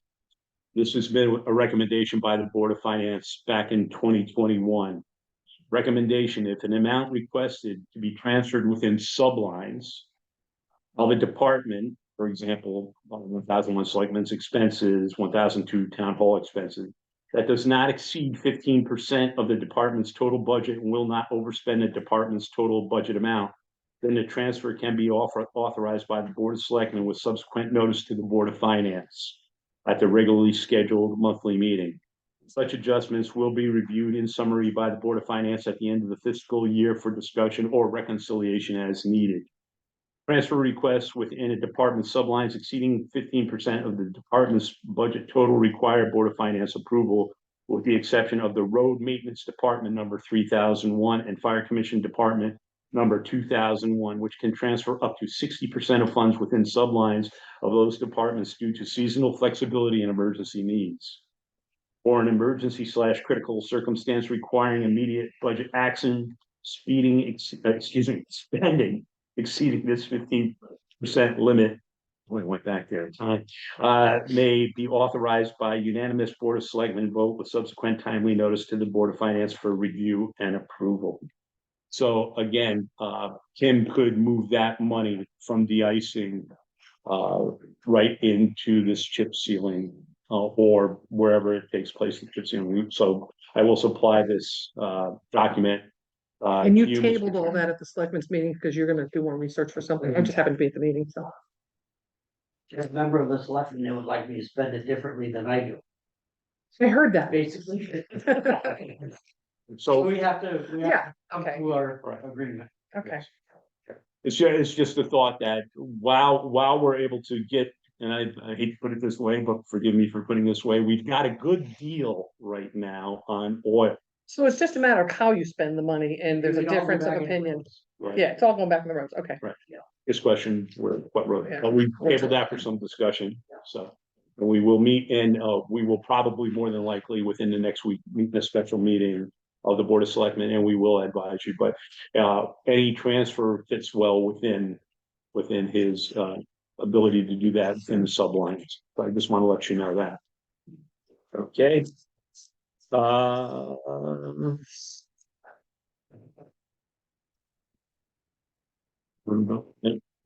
35 Railroad Street, still within the hands of the attorneys. Any idea when that's gonna happen? Right now, we are talking about getting another survey on easement. So that might be on the horizon. And who's paying for that? Us? We would pay for that out of the 35 Railroad Street fund that we had set up under ARPA. What's wrong with the, That's gonna be my next question, but thank you. what's wrong with the survey that's present that we voted on? The survey that we voted on, again, I have to meet with the surveyor and I have to meet with the attorney. I'm not exactly sure, Steve, to tell you right now what is exactly wrong with it.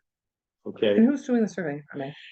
we would probably look at Matt Kiefer Okay. because he did the You better survey. call him now before. if you wanna get. That might be the bigger holdup here, Carol. Exactly. All 7:30 right. in the morning is a really good time. Before you leave that, Dave. Yes, sir. Which side is objecting to? No one's objecting to it. Okay, it's just that they feel that for it to be completed completely legally, that we need an additional survey, but I need to speak with the attorney. We've retained Emily Vale for this. So again, I need to speak with the attorney and come to some solution. So it's a different surveyor. So you're basically getting. No, it's not a different surveyor. Emily Vale is our attorney. No, I know really, but you've got, it's Matt Kiefer did the first one. He's gonna do the second one. He's gonna do the second one. That's what I wanna, I don't understand why. That's what I need to understand. Yeah, I don't, yeah. Okay. And it may change our outcome that. I'd like to know what he's looking for. Yeah. Maybe something he, All right, well, you're gonna be Yeah. looking into. yeah. I'd be interested. Yeah, absolutely. Okay. Curbside compost, just want to let you know, since we struck from our proposed municipal spending plan, the curbside compost. I have a meeting Friday morning with Shamu Sadeh from Adama to see if we can do something with composting there. Okay. Otherwise, that ends at, I can actually pick up the phone and end the contract tomorrow, but we actually made an agreement among ourselves, among the Board of Selectmen, just to keep this going until such time we have another Because again, I still think it's, from a personal standpoint, Mr. Chairman, I think it's very worthwhile. But when you look at it, break it down financially, it doesn't pay. That's where we are, and as we're looking at budgets and so forth. Need I say more?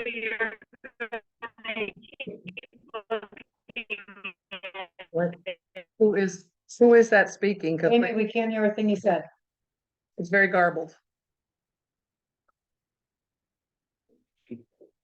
Are you there? You're gonna keep that contract in place until the. You didn't mute yourself, so I don't know. Yeah, Okay, yeah. I'm sorry. Okay, and Mr. Chairman, that's all I have for you. Thank you. Mr. Chairman, board, I'm sorry. That brings us to our review and discussion and consideration of both the municipal spending plan and the educational spending plan. I think we have covered the reserve fund and how that's going to affect, which is really a technical matter, does not a substantive matter. So do we have any discussion with respect of proposals with respect to this municipal spending plan?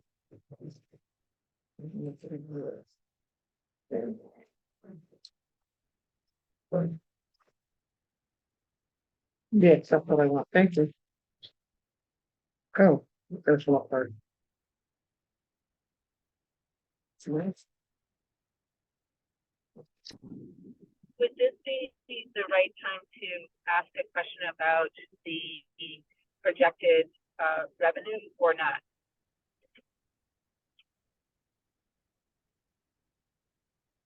I don't think it's inappropriate. So do we have, did you make a motion to, No, we haven't. we haven't made a motion before we The did. chat stage. So we're still in chat stage. Okay, we're in chat stage. I have a question on the rental income. There's a discrepancy. It's off by almost, a little bit, $5,000. Can anybody explain why? For one?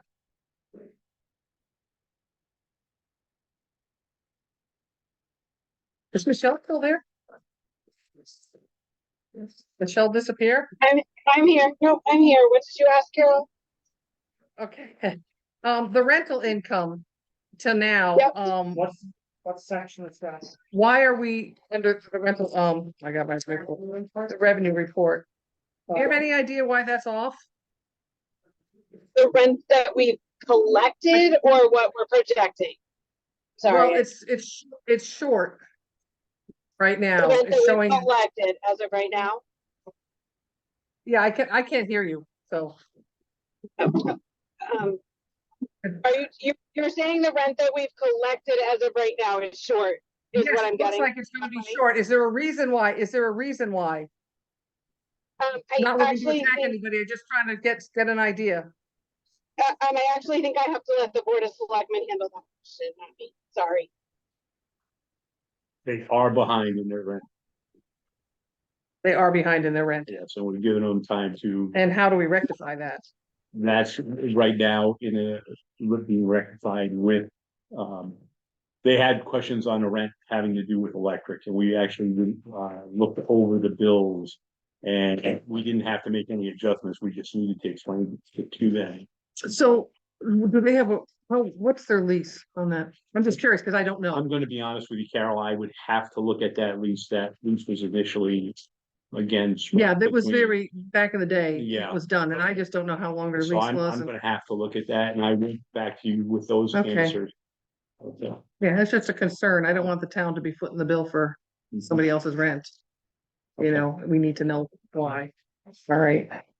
But if you would, as a tickler to me, would you just send me a quick email about that? I certainly will tickle you. No problem. They don't use that anymore, isn't that? I'm sorry, that's an old. Well, I'm my gonna get in apologies. trouble on that one, But right? if you would. Until we adjourn. Can I I ask will a definitely. question I on apologize, you and I shouldn't go Well, down. we should, we just go so far back. We shouldn't. Uh, So. can I also- get- Go ahead. Who's I there? was just, It's Amy. I just wanted to ask a question on with regard to the 24-25 budget projected revenues of Michelle.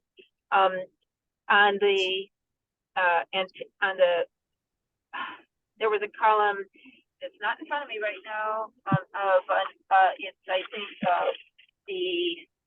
there are two columns. One is, I'm trying to figure out of the underspent ones. Can you Which one are tell we me on? on the projected revenues for next year? Because Okay. we're talking about the budgets for next year. So, Michelle kindly gave us a very, the best that she could do at this point in time, projected revenues. And my question for Michelle is, of the ones that we have in there, what, for the remainder of this year, for instance, as a comparison, are anticipated actual accounts receivable, and what are our best guesstimates? For the actual account receivables, so which line? You gave us a column of projected revenues for 24-25, and kindly gave us comparisons for this year, which there's a portion that we haven't received yet. And I'm wondering, of the portion that we haven't received yet, which items are actual accounts receivable and which items are just our best guesstimates? So there is some items that we haven't received yet from some state income this year that we will receive. And most of like bulky work, things like that are kind of just estimates of what we'll receive from here on. But most of them are pretty close to what we're going to receive by the end of the fiscal year. For instance, the town aid road money of, okay, great. We will receive any of those like state income ones, those we will receive the rest of. And I think there's some education sharing we're still waiting on. We will receive those.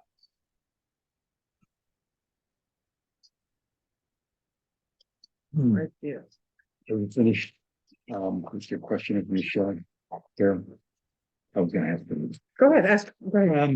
Michelle, on the very first line on your projected revenue, the current property tax, we budgeted for 4.978, and I see that we're estimating we're gonna collect about $100,000 less than that. Right. So can you tell us what that's all about? So that estimated there is based on what Rebecca believes she's going to collect, which I believe was somewhere between 97 and 98% of what we projected, because it just isn't going to be 100% at the end of the fiscal year. So that's why it's $100,000 less based on that calculation. Okay, I guess that means there are some unpaid taxes for this year that we're waiting to collect.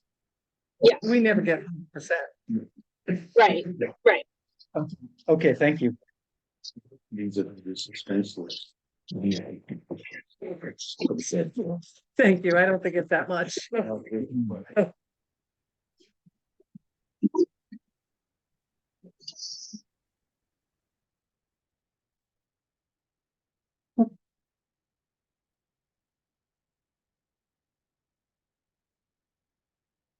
Any other discussion with respect to the projected revenue worksheet? Dave, Okay. what would go into the public works? What kinds of funds would we receive for that? We receive funds from the state. We receive funds from LoCIP. Okay, those are the funds we receive every year, but it's hard to make a final determination on what that is on any given year. So there will be something there. Hopefully there will be something there. We've gotten something every year, Tim, but it has from year to year, it's been a little bit different. And I'd be quite honest with you, it depends on what the state initiative is that particular year. Interesting. Mhm. Are there any discussion matters on the municipal proposed spending plans? I'd just like to say, in the, not necessarily this year, but, I'm on the infrastructure committee, and we're gonna have to start putting some money away for inspections, bridges and roads, the roof on the elderly, next door. 107. 107. It's easier to say Very- 107, yeah. It's just eventually we're gonna have to start putting money away for this, and we may have to start increasing the municipal budget at some point. This year, it's probably a little bit too late to do it, but I think next year we should start. I think you increased that, what, $7,500 you put into the bridges? We put an extra $7,500 and we put additional funds in for the trash compactor. Okay, that's another one. 24-year-old trash compactor that we hope to get at least another few years out. So like I say, this year, it's a little late. But I think we need to start thinking about that type of thing. Put that in a minute. And you give us a sense that I think there's around $1 million in our reserves right now. And there are a lot of reserves. What's your sense as to the magnitude of capital spending we're gonna have to do over the next 2-3 years? You know, without trying to pin you down. Well, the compactor within the next 4 or 5 years is gonna be 130. 135,000. Which could change over the next. Which could It could change. be up Absolutely. $5,000. It could be next week. Yeah. Yeah. The Cobble Road culvert is what's that, a 50/50 with the state? That's 50. That's estimated to be around $700,000 total, so we're gonna have to flip 50% of that. Cobble Road Bridge, over to Hollenbeck is roughly 3 million, and it's an 80/20. The federal government, yes, Yes, we have money. Yes. right now, That look of panic just came over his face. yeah. Yes. So, and that's just those 2 projects. We've got, we're looking into 9 bridges that need to have work done in the next 10 years. Well, just those 3 projects you just ticked off added up to $1 million. Right, absolutely. That's, Right, so our capital reserves are not big enough to cover these things by a long shot. no. Just one inspection, or the inspection on these 9 bridge project, or bridges that we're concerned about is $70,000. We need to undertake a series of inspections for the bridges. But They've been inspected and they've. yeah, we're working on all that, yeah. Working on that now. So that's why we're able to get these numbers. But it's definitely something, it's been, down the road for several years, and now here we are, we've got to do something, and the state is after us on a couple of them. Steve, are you suggesting that we have more put in the reserves for those items for the 24-25 budget? I think we should increase the budget, or increase the reserve for bridges. It's up to the rest of the members whether we want to do it at this point, or whether we want to start following year. But it's something we need to think about. We did increase it by 7,500. We did increase it by 75 this year. No, I know but it is doubling it, so. I have another Which ones? question on the big projects like Steve's describing. Would the town generally finance some of those projects with those kinds of numbers?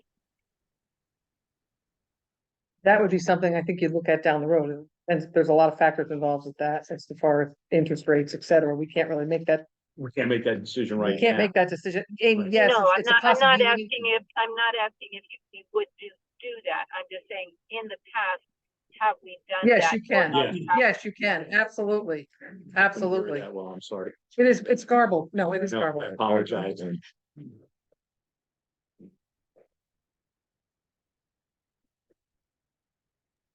So what do Is there people any- feel about Steve's idea about putting revenues in the 24-25 budget? I think it's great that we put $7,500 in there, but it doesn't sound like that's nearly enough. And we do have capital reserves.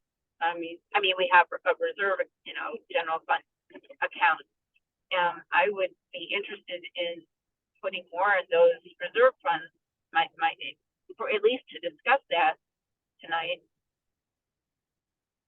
If I may, Mr. Chairman, we originally looked at actually putting, and I'll look at my colleagues here, the other selectmen, we looked at really boosting those numbers up. Then when we put together the entire budget, it was up into double figures of a rise. So we decided to back off a little and say, we'll keep it this year. We'll look at our two major problems, one being the bridges, and we doubled that. And then we put additional money in the trash compactor budget, if you will, in the transfer station. So again, we had looked at it, but we wanted something that, was, of course, good for the taxpayer within the town, living within our means. But it's point well taken by Amy that, someday we're going to have to look at putting substantial money into those reserves. Yeah, whether that's. Have the inspections Whether on the that's bridges been done? whether that's an appropriation or whether that's a bond, we will. So the inspections have been done. Yeah. Are there reports available about each bridge inspection for Yes. the general population? I'd like to get a copy of those and the inspection another reports. And I have another question. Gave us a report. Hold on, Amy. I know engineering gives a report on the deficiencies Mhm. of the grid, not necessarily addressing how to remedy them. Well, I just want to show them to somebody. Yeah. That's okay. He'll read them. He's retired now. I've already shown the Joe. I'm sure, but he's retired. He's got nothing else to do. That was hard. Just the fourth time. Yeah, exactly. And that's the proposal that they're putting together, some of them. Yeah. And some of the things Tim can do in-house, but what we Right. don't want to do is have Tim do it wrong. And then have him come back and say, you gotta do it. It's gonna cost you twice as much. Wasting time and money. if Right. They're doing something wrong. So Right. we need some better. The other thing that I'd like to point out is we're not just efficient in infrastructure. The ambulance fund. Oh, absolutely. There's a lot of things that were kind of just put on the back burner for a lot of times. And you can only kick the can down the road so many times, but you really set your priorities. And I think that's what we did in this Yeah. particular budget. We set our two biggest priorities.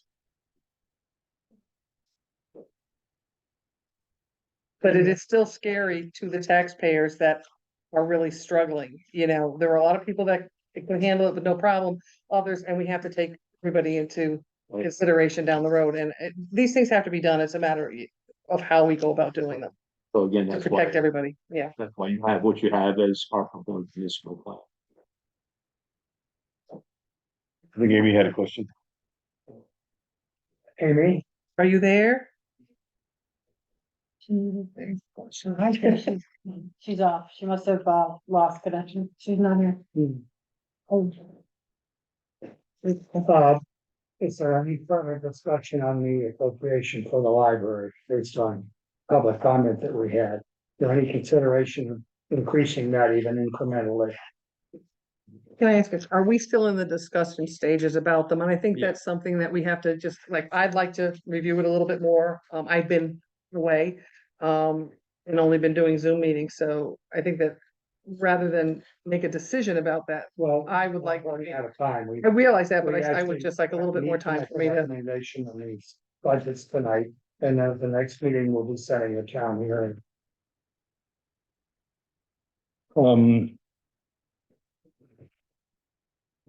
The reason I asked, the treasurer's office to give us, a revenue projection, was to see where the spending proposals that we got from the Board of Education in the town stacked up against, the revenue that we're likely to get.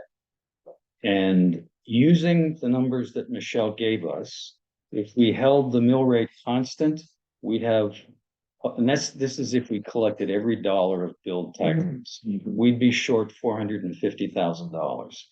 If we fall $100,000 behind, which sounds like it's in the neighborhood of reality, we'd be $550,000 behind. That is about 2.3 mils.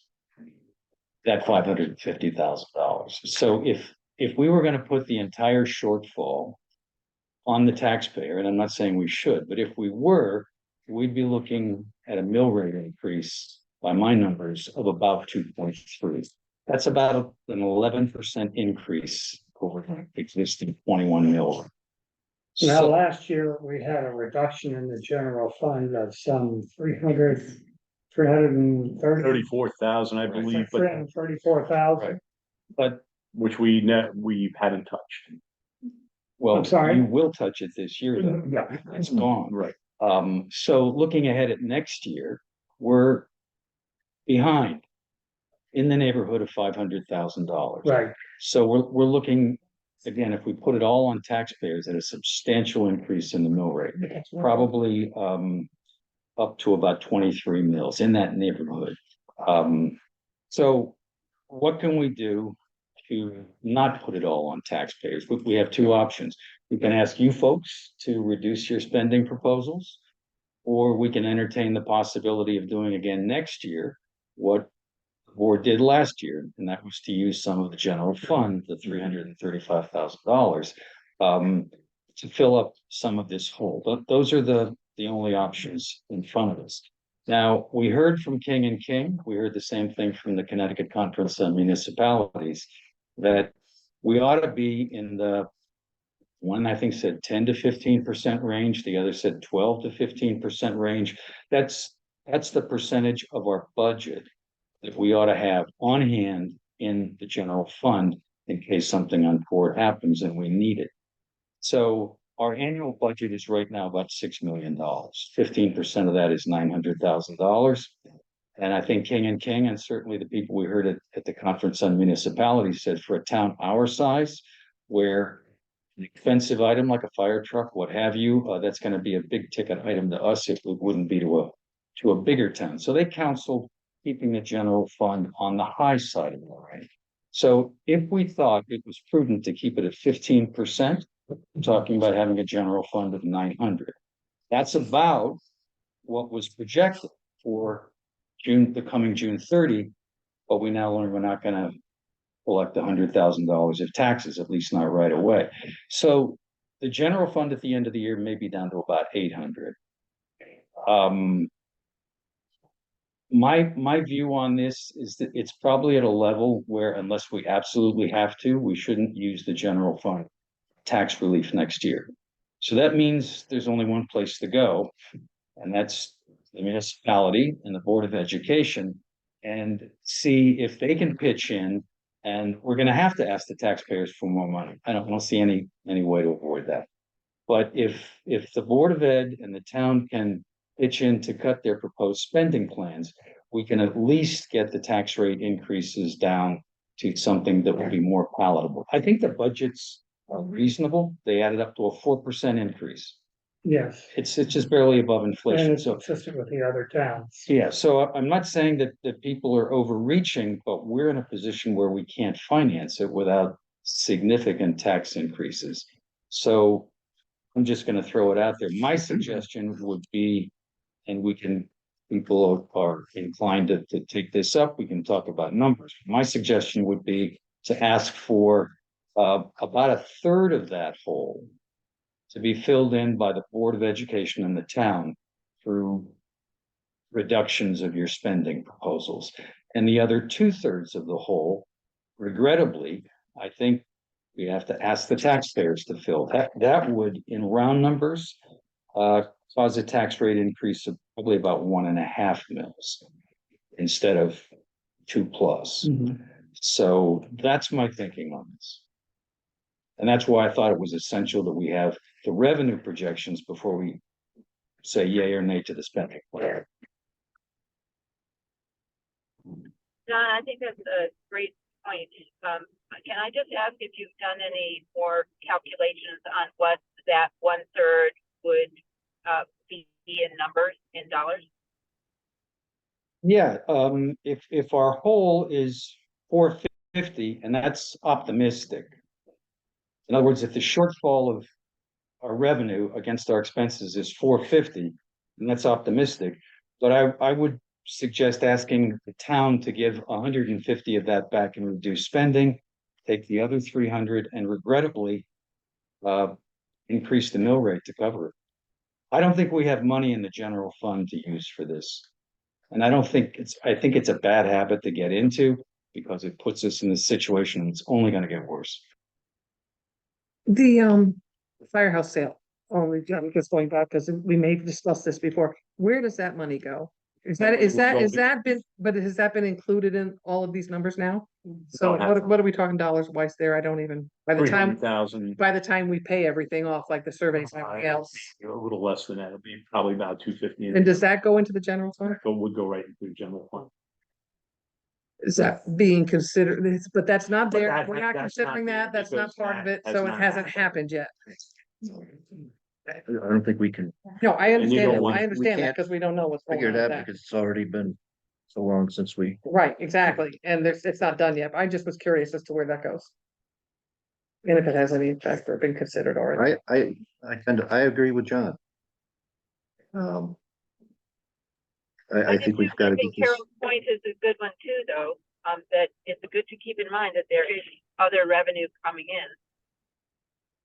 No. Yeah, but that's iffy, because that's been I agree, and it would be great in a perfect world, but just based on what that situation is, it's not the perfect world, and it'd be great if we get it, and isn't that terrific? But I don't think we can really stand on that, because anything can happen between now and the survey.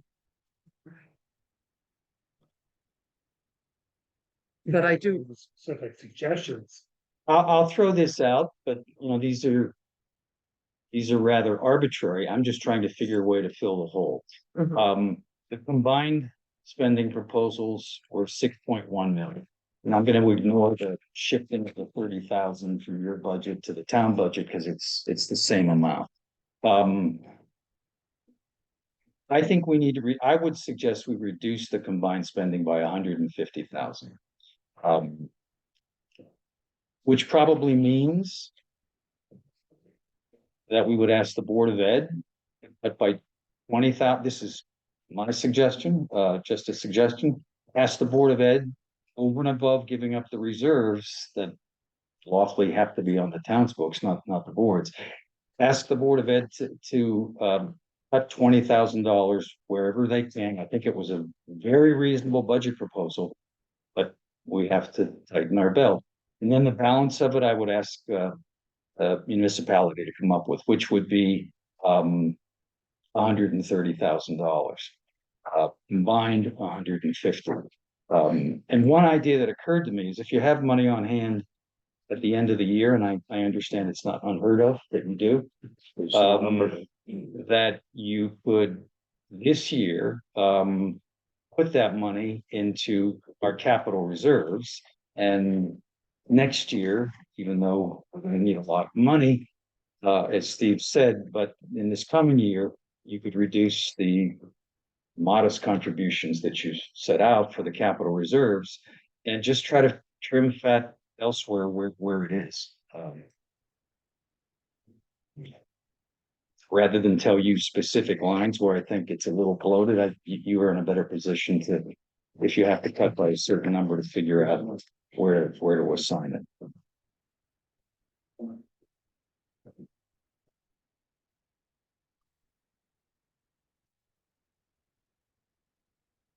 What specific a mandate would you need, Dave, to? Well, we would call the Board of Selectmen together to take a look at those numbers. Call for a special meeting probably later this week or early next week, depending on our schedules. And I have to tell you, John, we really delivered a bare bones budget here. I mean, I can tell you, we spent a great deal of time on the budget trying to keep it as lean as possible. I'm not sure where. Well, of course, we got to go line by line. Yeah. But again, there's a couple of things that I will tell you. Number one, we looked at raises for the municipal employees at 3.5%. That was taking into account the CPI and COLA. Okay, CPI at 3.8, the COLA at 3.2. We averaged it out at 3.5. Again, I don't need to tell you, I think I had mentioned it at the our original meeting, when we had out proposed spending plan, that we want to retain our employees. We all know what the employment situation is out there. And we value our town employees, and we like to, certainly give them something at least that comes close to the inflationary calendar that we have. The only other thing that I can look at, and again, we will look at this collectively. We'll look at all the other lines and so forth.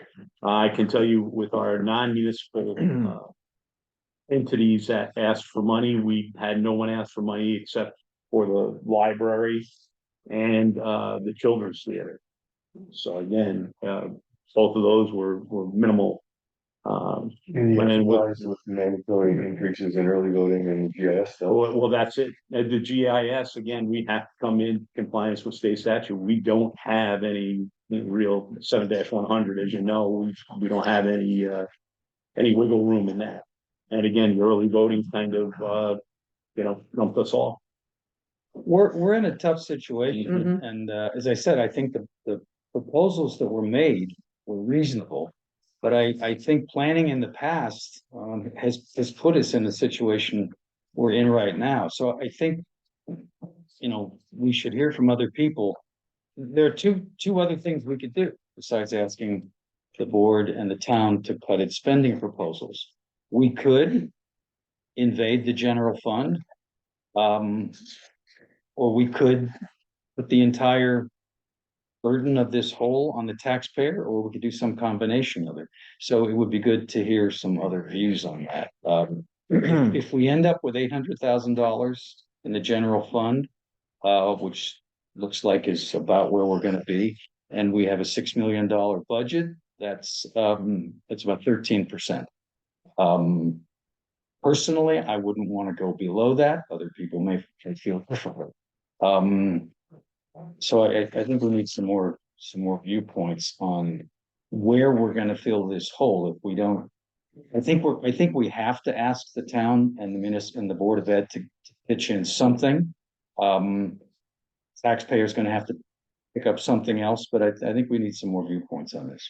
I think that, if we try to put all of it on the taxpayers, they're gonna rebel. Absolutely. They're gonna say no. So we're gonna have to show some good faith that we're trying to fill that hole in a certain way. And I think asking the Board of Selectmen and Board of Education to go back and, fine tune that pencil a little more is not a bad ask. I just don't know if they can, but we can do that, right? If the taxpayers know that we're gonna dip a little bit into the general fund to cover some of it, maybe it's more palatable to say, we're gonna ask you for some, we're gonna try to absorb some. The Railroad Street property is promising, Exactly. but it's not a guarantee. Right. So I If we just had, know as a taxpayer myself, if you want to put all that burden on me, I'm gonna be unhappy. and it would be, if we did put it all on the taxpayer, it would be about a 10% increase in their taxes. And for some, that's Very hard to swallow.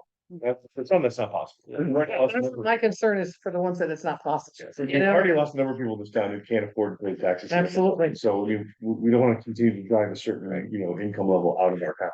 There's absolutely nothing wrong with going back and ask municipality and Board of Ed to reduce somewhere. That's discretionary. That is a starting point. There's other towns are doing it. The towns are in the same boat. I'm a little concerned that maybe some people got a little too comfortable with the ARPA funds that were given out. And now we're back to reality. What we talked about last year, we had this discussion. Yeah. Oh, Carol said it earlier, which was that, some of this can was kicked down the road. So now we're gonna start to face some of these hardship. Yeah. And it may be that we only have to do it for 1 year. This is one of the things too, is like weather the storm that we're in right now and try as opposed to waiting, and I find this, waiting till the last minute to come up with our solutions. We should be doing that throughout the process of being on the Board of Finance. We have to weather this storm. We have to all pitch in together, and then let's look how we can fix it. So that, it's 1 year. It's a tough pill to swallow. I have to, probably raise the rent on my tenants because I gotta cover that, but that's what it is. But, we are losing people in this town. It's becoming very high end, which is great. It's terrific. But at the end of the day, there's still the ones that want to live here that can't, and if they can't afford it, they're going elsewhere. So just to give you some guidance, some bookends, if you trim about 100, if you trim 150 between you, that puts about 2/3 of the deficit on the taxpayer and 1/3 on the town and its reduced spending. Not great, but obviously better than saying the taxpayer has the whole thing. I don't think we're gonna win a popularity contest. I don't think we're gonna win a popularity contest no matter what we do, because taxes are going up. That's inevitable. We just have to try to make it as soft a landing as we can. Well, last year we did, took the advantage and we took it out of our reserve, so. Right. We Maybe can't do we that. could every- do all three. Maybe we could do a little bit in reducing the budget, a little bit from the general fund, and a little bit in increased taxes. I agree with Amy. I think that's a real possibility, as Yeah. long as we don't dip in too much, because we're at a point now where, we're pretty close. But I'm an optimist that 33 Railroad Street is going to go through. And it's gonna sell, and we're gonna put that money there, but you can't depend on that. Okay. Glass is half full. But it does sound like we are. Right now, we're leaning towards asking them to sharpen the pencil and Mhm. not gonna be able to make a decision tonight. No. No, we can't make a Right? decision We tonight. on that same page there? Yeah. We have a motion. What would the motion be? I don't know that you need a motion, but we could do. I think we We should, I think we Well, should have a motion. The motion would be to direct the Board of Education an and, unspecified $20,000 cut in the Board of Education spending plan. yes, And a unspecified $130,000 cut. Yeah. In the municipal spending. right, that's what we're recommending. Everybody comfortable with that? Now, yeah, that motion it's a good motion, but then once that motion is made, do we need to give them a time frame to get back to us on that so we can have a special meeting to take this further? I don't know what the process is for doing that. We do have to move along in the process because we want to be done no Right. later than the second or third week of May. Of May, And we right? have to have that, a town hearing. We have to have it, Right. town vote. Okay, so Could we it be have done to, by, Dave, could it be, when do you think and when does, Pat think the Board of Ed could get those numbers to us by next Monday, by the following Monday? I don't know. That's what I mean. Should we make that, should we lock you into a time frame in that motion? I don't think there's any need to, announcing the meeting, we just need 24 hours for an emergency meeting. Okay. Special meeting. Special meeting, so I would look at us having a meeting on Thursday. Now, if you have a special meeting, can you make motions and vote on things? Yes, you can, right? I'm just trying to clarify something. Well, 'Cause for us, we can, it's going to be a budget a workshop, budget workshop basically, meeting, okay. which we've had. I just in the don't want to past get into a as special situation where meeting. we're not allowed to do something. I want to make sure. Executive session. Executive session only, so. Should we set aside next Monday for our own meeting, for a special meeting? Because it's gonna be difficult to get people here if we don't start setting aside dates. Shouldn't you Monday wait doesn't work. until we can meet? Yeah, all Board of Education We too. assume that you guys will meet sometime this week or no? I don't know, it depends on people's availability. Yeah, that's This it, week yeah. is the school vacation. week, Oh, is and it? That, Oh. that may. cause Okay. a problem. I mean, we'll meet as soon as we can. Well, maybe we can set aside a tentative date so that we're all available. So Monday doesn't work for you? now? Monday doesn't work for me. Anytime after next Monday. I'm here. I've done my vacations. Um, Do you want to, is everybody tentatively good for a week from tomorrow, next Tuesday? Are you good for Maybe the Tuesday? 16th. Oh, okay. What date is that? 16th. 16? I can do that. I won't be available. Yeah, you're telling us tonight, you just, Right. I. Is it a get back to us type of I thing? didn't say this to you, but I don't think your motion should say it's a recommendation. Because a recommendation leaves that open. Well, makes If it, if yeah. you want $20,000 reduced, I think, as much as I hate to say this, I think you must direct us to reduce $20,000 in the budget. Not that I like that at all, because our budget is, I see. know exactly what we're gonna do. Because when we come to you with a bare bones budget. Right. But I think you should direct us to do that. Otherwise, you know. Well, that should be the motion. We certainly can do that. So I would make a motion. I thought there might be some give and take between now and at the end of the process. We can direct them to, Then we make, Cut it. because Pat's suggesting that, again, she doesn't really want to do that, but maybe, To hold you up, because. Right. yes, There's a recommend, you know. right.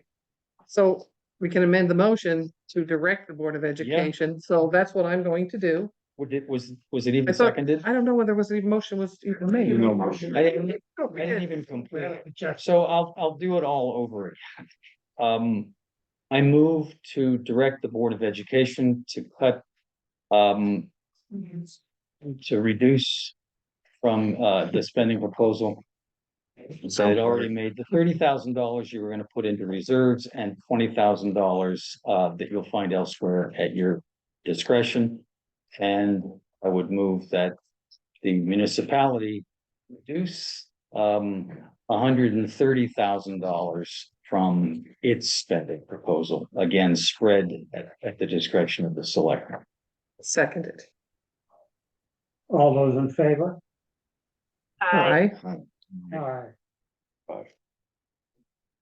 There was a question about a date. I'm not available on the 16th. Just, I don't know if you determined a date or not. No, we haven't not, Amy, we haven't made a date yet. So at that next meeting, when they get back, that we, that's when we will discuss how we're gonna do this per Ginger, or I think it was your suggestion, Amy's suggestion about the third, you know. Is that when we would do that, or do you make that motion now? That's what I'm asking. I guess we don't make a motion for. At that meeting, we would review their revised budget. And Okay.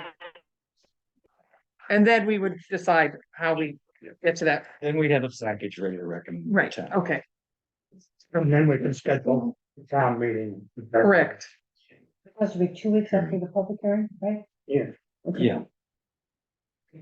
But I think it would be a good idea, even though we're not gonna set the date in stone now, to know when the first date is that everybody would be available.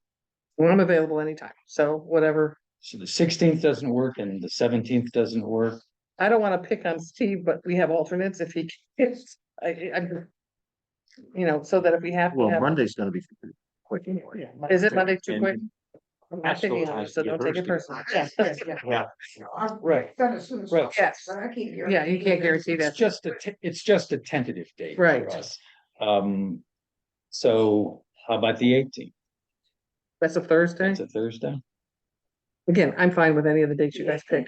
It's not a Thursday, it's. It's a Thursday, yeah. That Yeah. vacation week? 18th is a Saturday. No, it's not. You're in April. Saturday. Don't push us to May. You're in April. Mhm. About the 20th. The 22nd is a Monday, the 22nd. Is that too late? It's a long time. That is, really- that's. Would really it a make long sense to time. have everyone just email the chairman their availability? I'm sorry, Could we just individually email you their availability over the next few weeks, just to make it easy, and you can figure out where it lines up nicely? I'm available anytime. Available anytime. This is just, we're just shooting dates out here, so. Yeah. It really, it's right. It depends on you. Yeah. As long as you can have the hearing for the end of April. I mean, I think we would be safe. So we should It, be it really depends on how long it's gonna take. sometime the week of the fifth. Well, next week's No, completely out for you it's anyway. up to Pat. I would Pretty say much. next week is gonna be. Because it pretty much is, Sort of it depends on before the day. Pat, when you guys, yeah, it's Yeah. it's really dependent on you as to when you can. Somebody's principal. You know, Yeah. there's a whole collection of things that come in. I mean, we'll get it to you soon as. Mhm. So meeting to be decided. later? Yeah. That work? Yes, yeah. I think so. And then Pat should probably let you know too, when he did it, To know when Yeah. we decide, when we do with everybody together. you're the most important person in the room right now. So is, so are the selectmen, that's what the same thing. Oh, selectmen have to do the same thing. Yeah, go ahead. I'm sorry, Pat, you're not the most important person in the room right now. I think she is. Okay. You guys put a table on. You're gonna have a meeting? All right. Is there any other, new business? So was, Additional. we made the motion, we all voted on that, right? What you anticipate now as being the general, budget at the end of this fiscal year. That was part of your discussion. Well, Got it? the Okay. current projection is at 893, but that was based on collection of all the revenue. Right. So it could be 100,000, could be around 800. 800,000. Yeah. Okay, the other question I have is that I go look at stuff on the, you should have to ask somebody that has more than one of the. But I think we have a couple of years on one loan that we have, okay, Yes, and about 10 years on the firehouse loan. correct. Okay, of all the towns around here, and I'm not suggesting that we do anything different, I'm just telling you that another option that you should consider. Maybe not this year, but certainly in the future, we have a lot of things to do with the town in terms of fixing purchases, stuff like that. That we have very little debt in comparison to most municipalities. That's true. You folks have to have a serious conversation. About borrowings for some of these capital projects. Mhm. As you pointed out, you can't lay it all on Yep. the taxpayers, and you can't expect the municipality to run on fumes, nor the Board of Education to run on fumes. So there is another discussion Mhm. that you folks should be having, if not this year, next year, for sure. I want to comment. I just want to make an observation. The subject Joe having for the last 5 minutes seems to have been an occasion by mention of the library. And once, and went down the road and saying, you know, that factory. Cut from the schools. Other operating expenses. I would say what Pat saying. You know, the three budgets are funded by the armies do that. I think there was discussion about the library, and it seems to me that it just went, sidetracked. It led to a discussion of how we cut expenses. Are you leaving that unresolved? The library. I think the selectmen come back to this.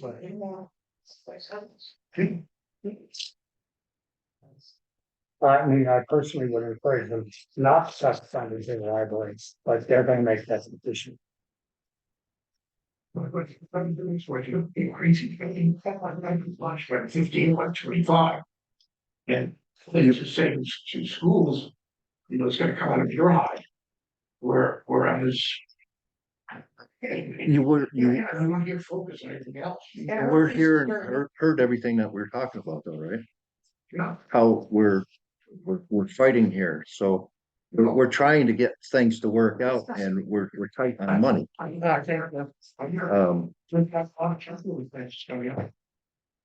Thanks for yes, talk about, that finance. Sure. It's the way, ways work. We're all aware that there are things worth borrowing money for. And when the time comes, we'll take it. We'll take that discussion up, yes. Yeah,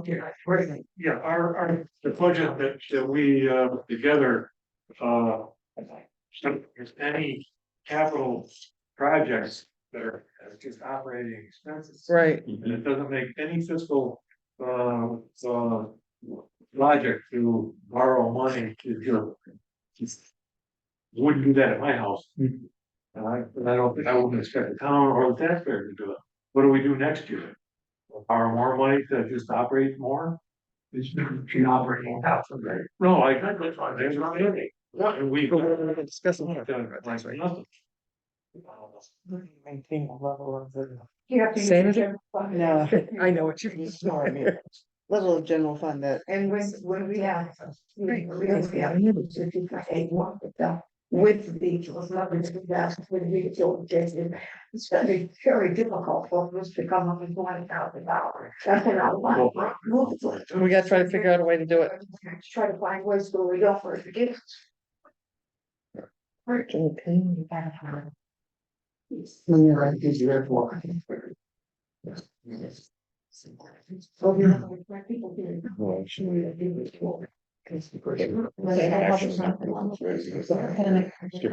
you may. Yeah. I've sat in these meetings for, well, 20 years ago I was here. But every year there is $100,000 buffer in the selectmen's budget and a buffer in the Board of Education budget. This may not be the year to have that. Every year money is given back to the general fund. But I don't see, at the end of this year, you're both gonna have money left over. The taxpayers have already paid on that budget and that money. I like John's idea of taking it and instead of putting it back into the general fund, if we have the cushion that the Board of Finance agrees with, put it this year into those reserves and cut the budget that way. But this may not be the year that we have that $100,000 buffer in the municipal side. I would just like to respond to that in terms of the Board of Education. We are very careful with our budget and we continue to try to save during the course of the year. That's why we have unexpected funds. We do not pad our budget or anything of that sort. Sometimes certain things happen where somebody, for instance, who we thought was going to take insurance, changes their mind and doesn't take it. That might deal with something for unexpended funds. We've been doing this for 21 years. Two different Well, let me just finish that. different times. Our Board of Education has always been very, very careful. It's always spent. You give us a direction, we will do it. And we will try to figure out a way not to. But I think that, 0.81% increase is very, very, very, very slim. We'll do what you ask, as we always do. And we will do that in such a way, but this board should think that we're doing any funny business by padding. We not only do we try to save when we produce our budget, we are conscious of our investments and what we spend during the course of the year too. So always trying to save the town money. We try not to short the education either.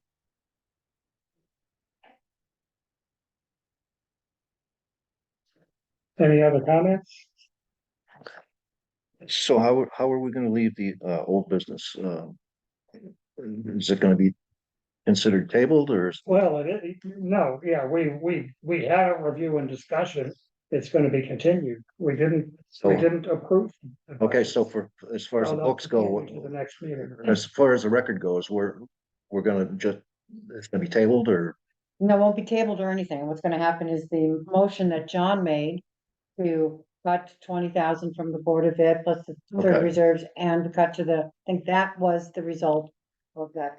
Just make sure in your motion that you have his motion correct. That's in addition to the $30,000. Yeah, that's been asked for. Correct, yes, he did, yeah.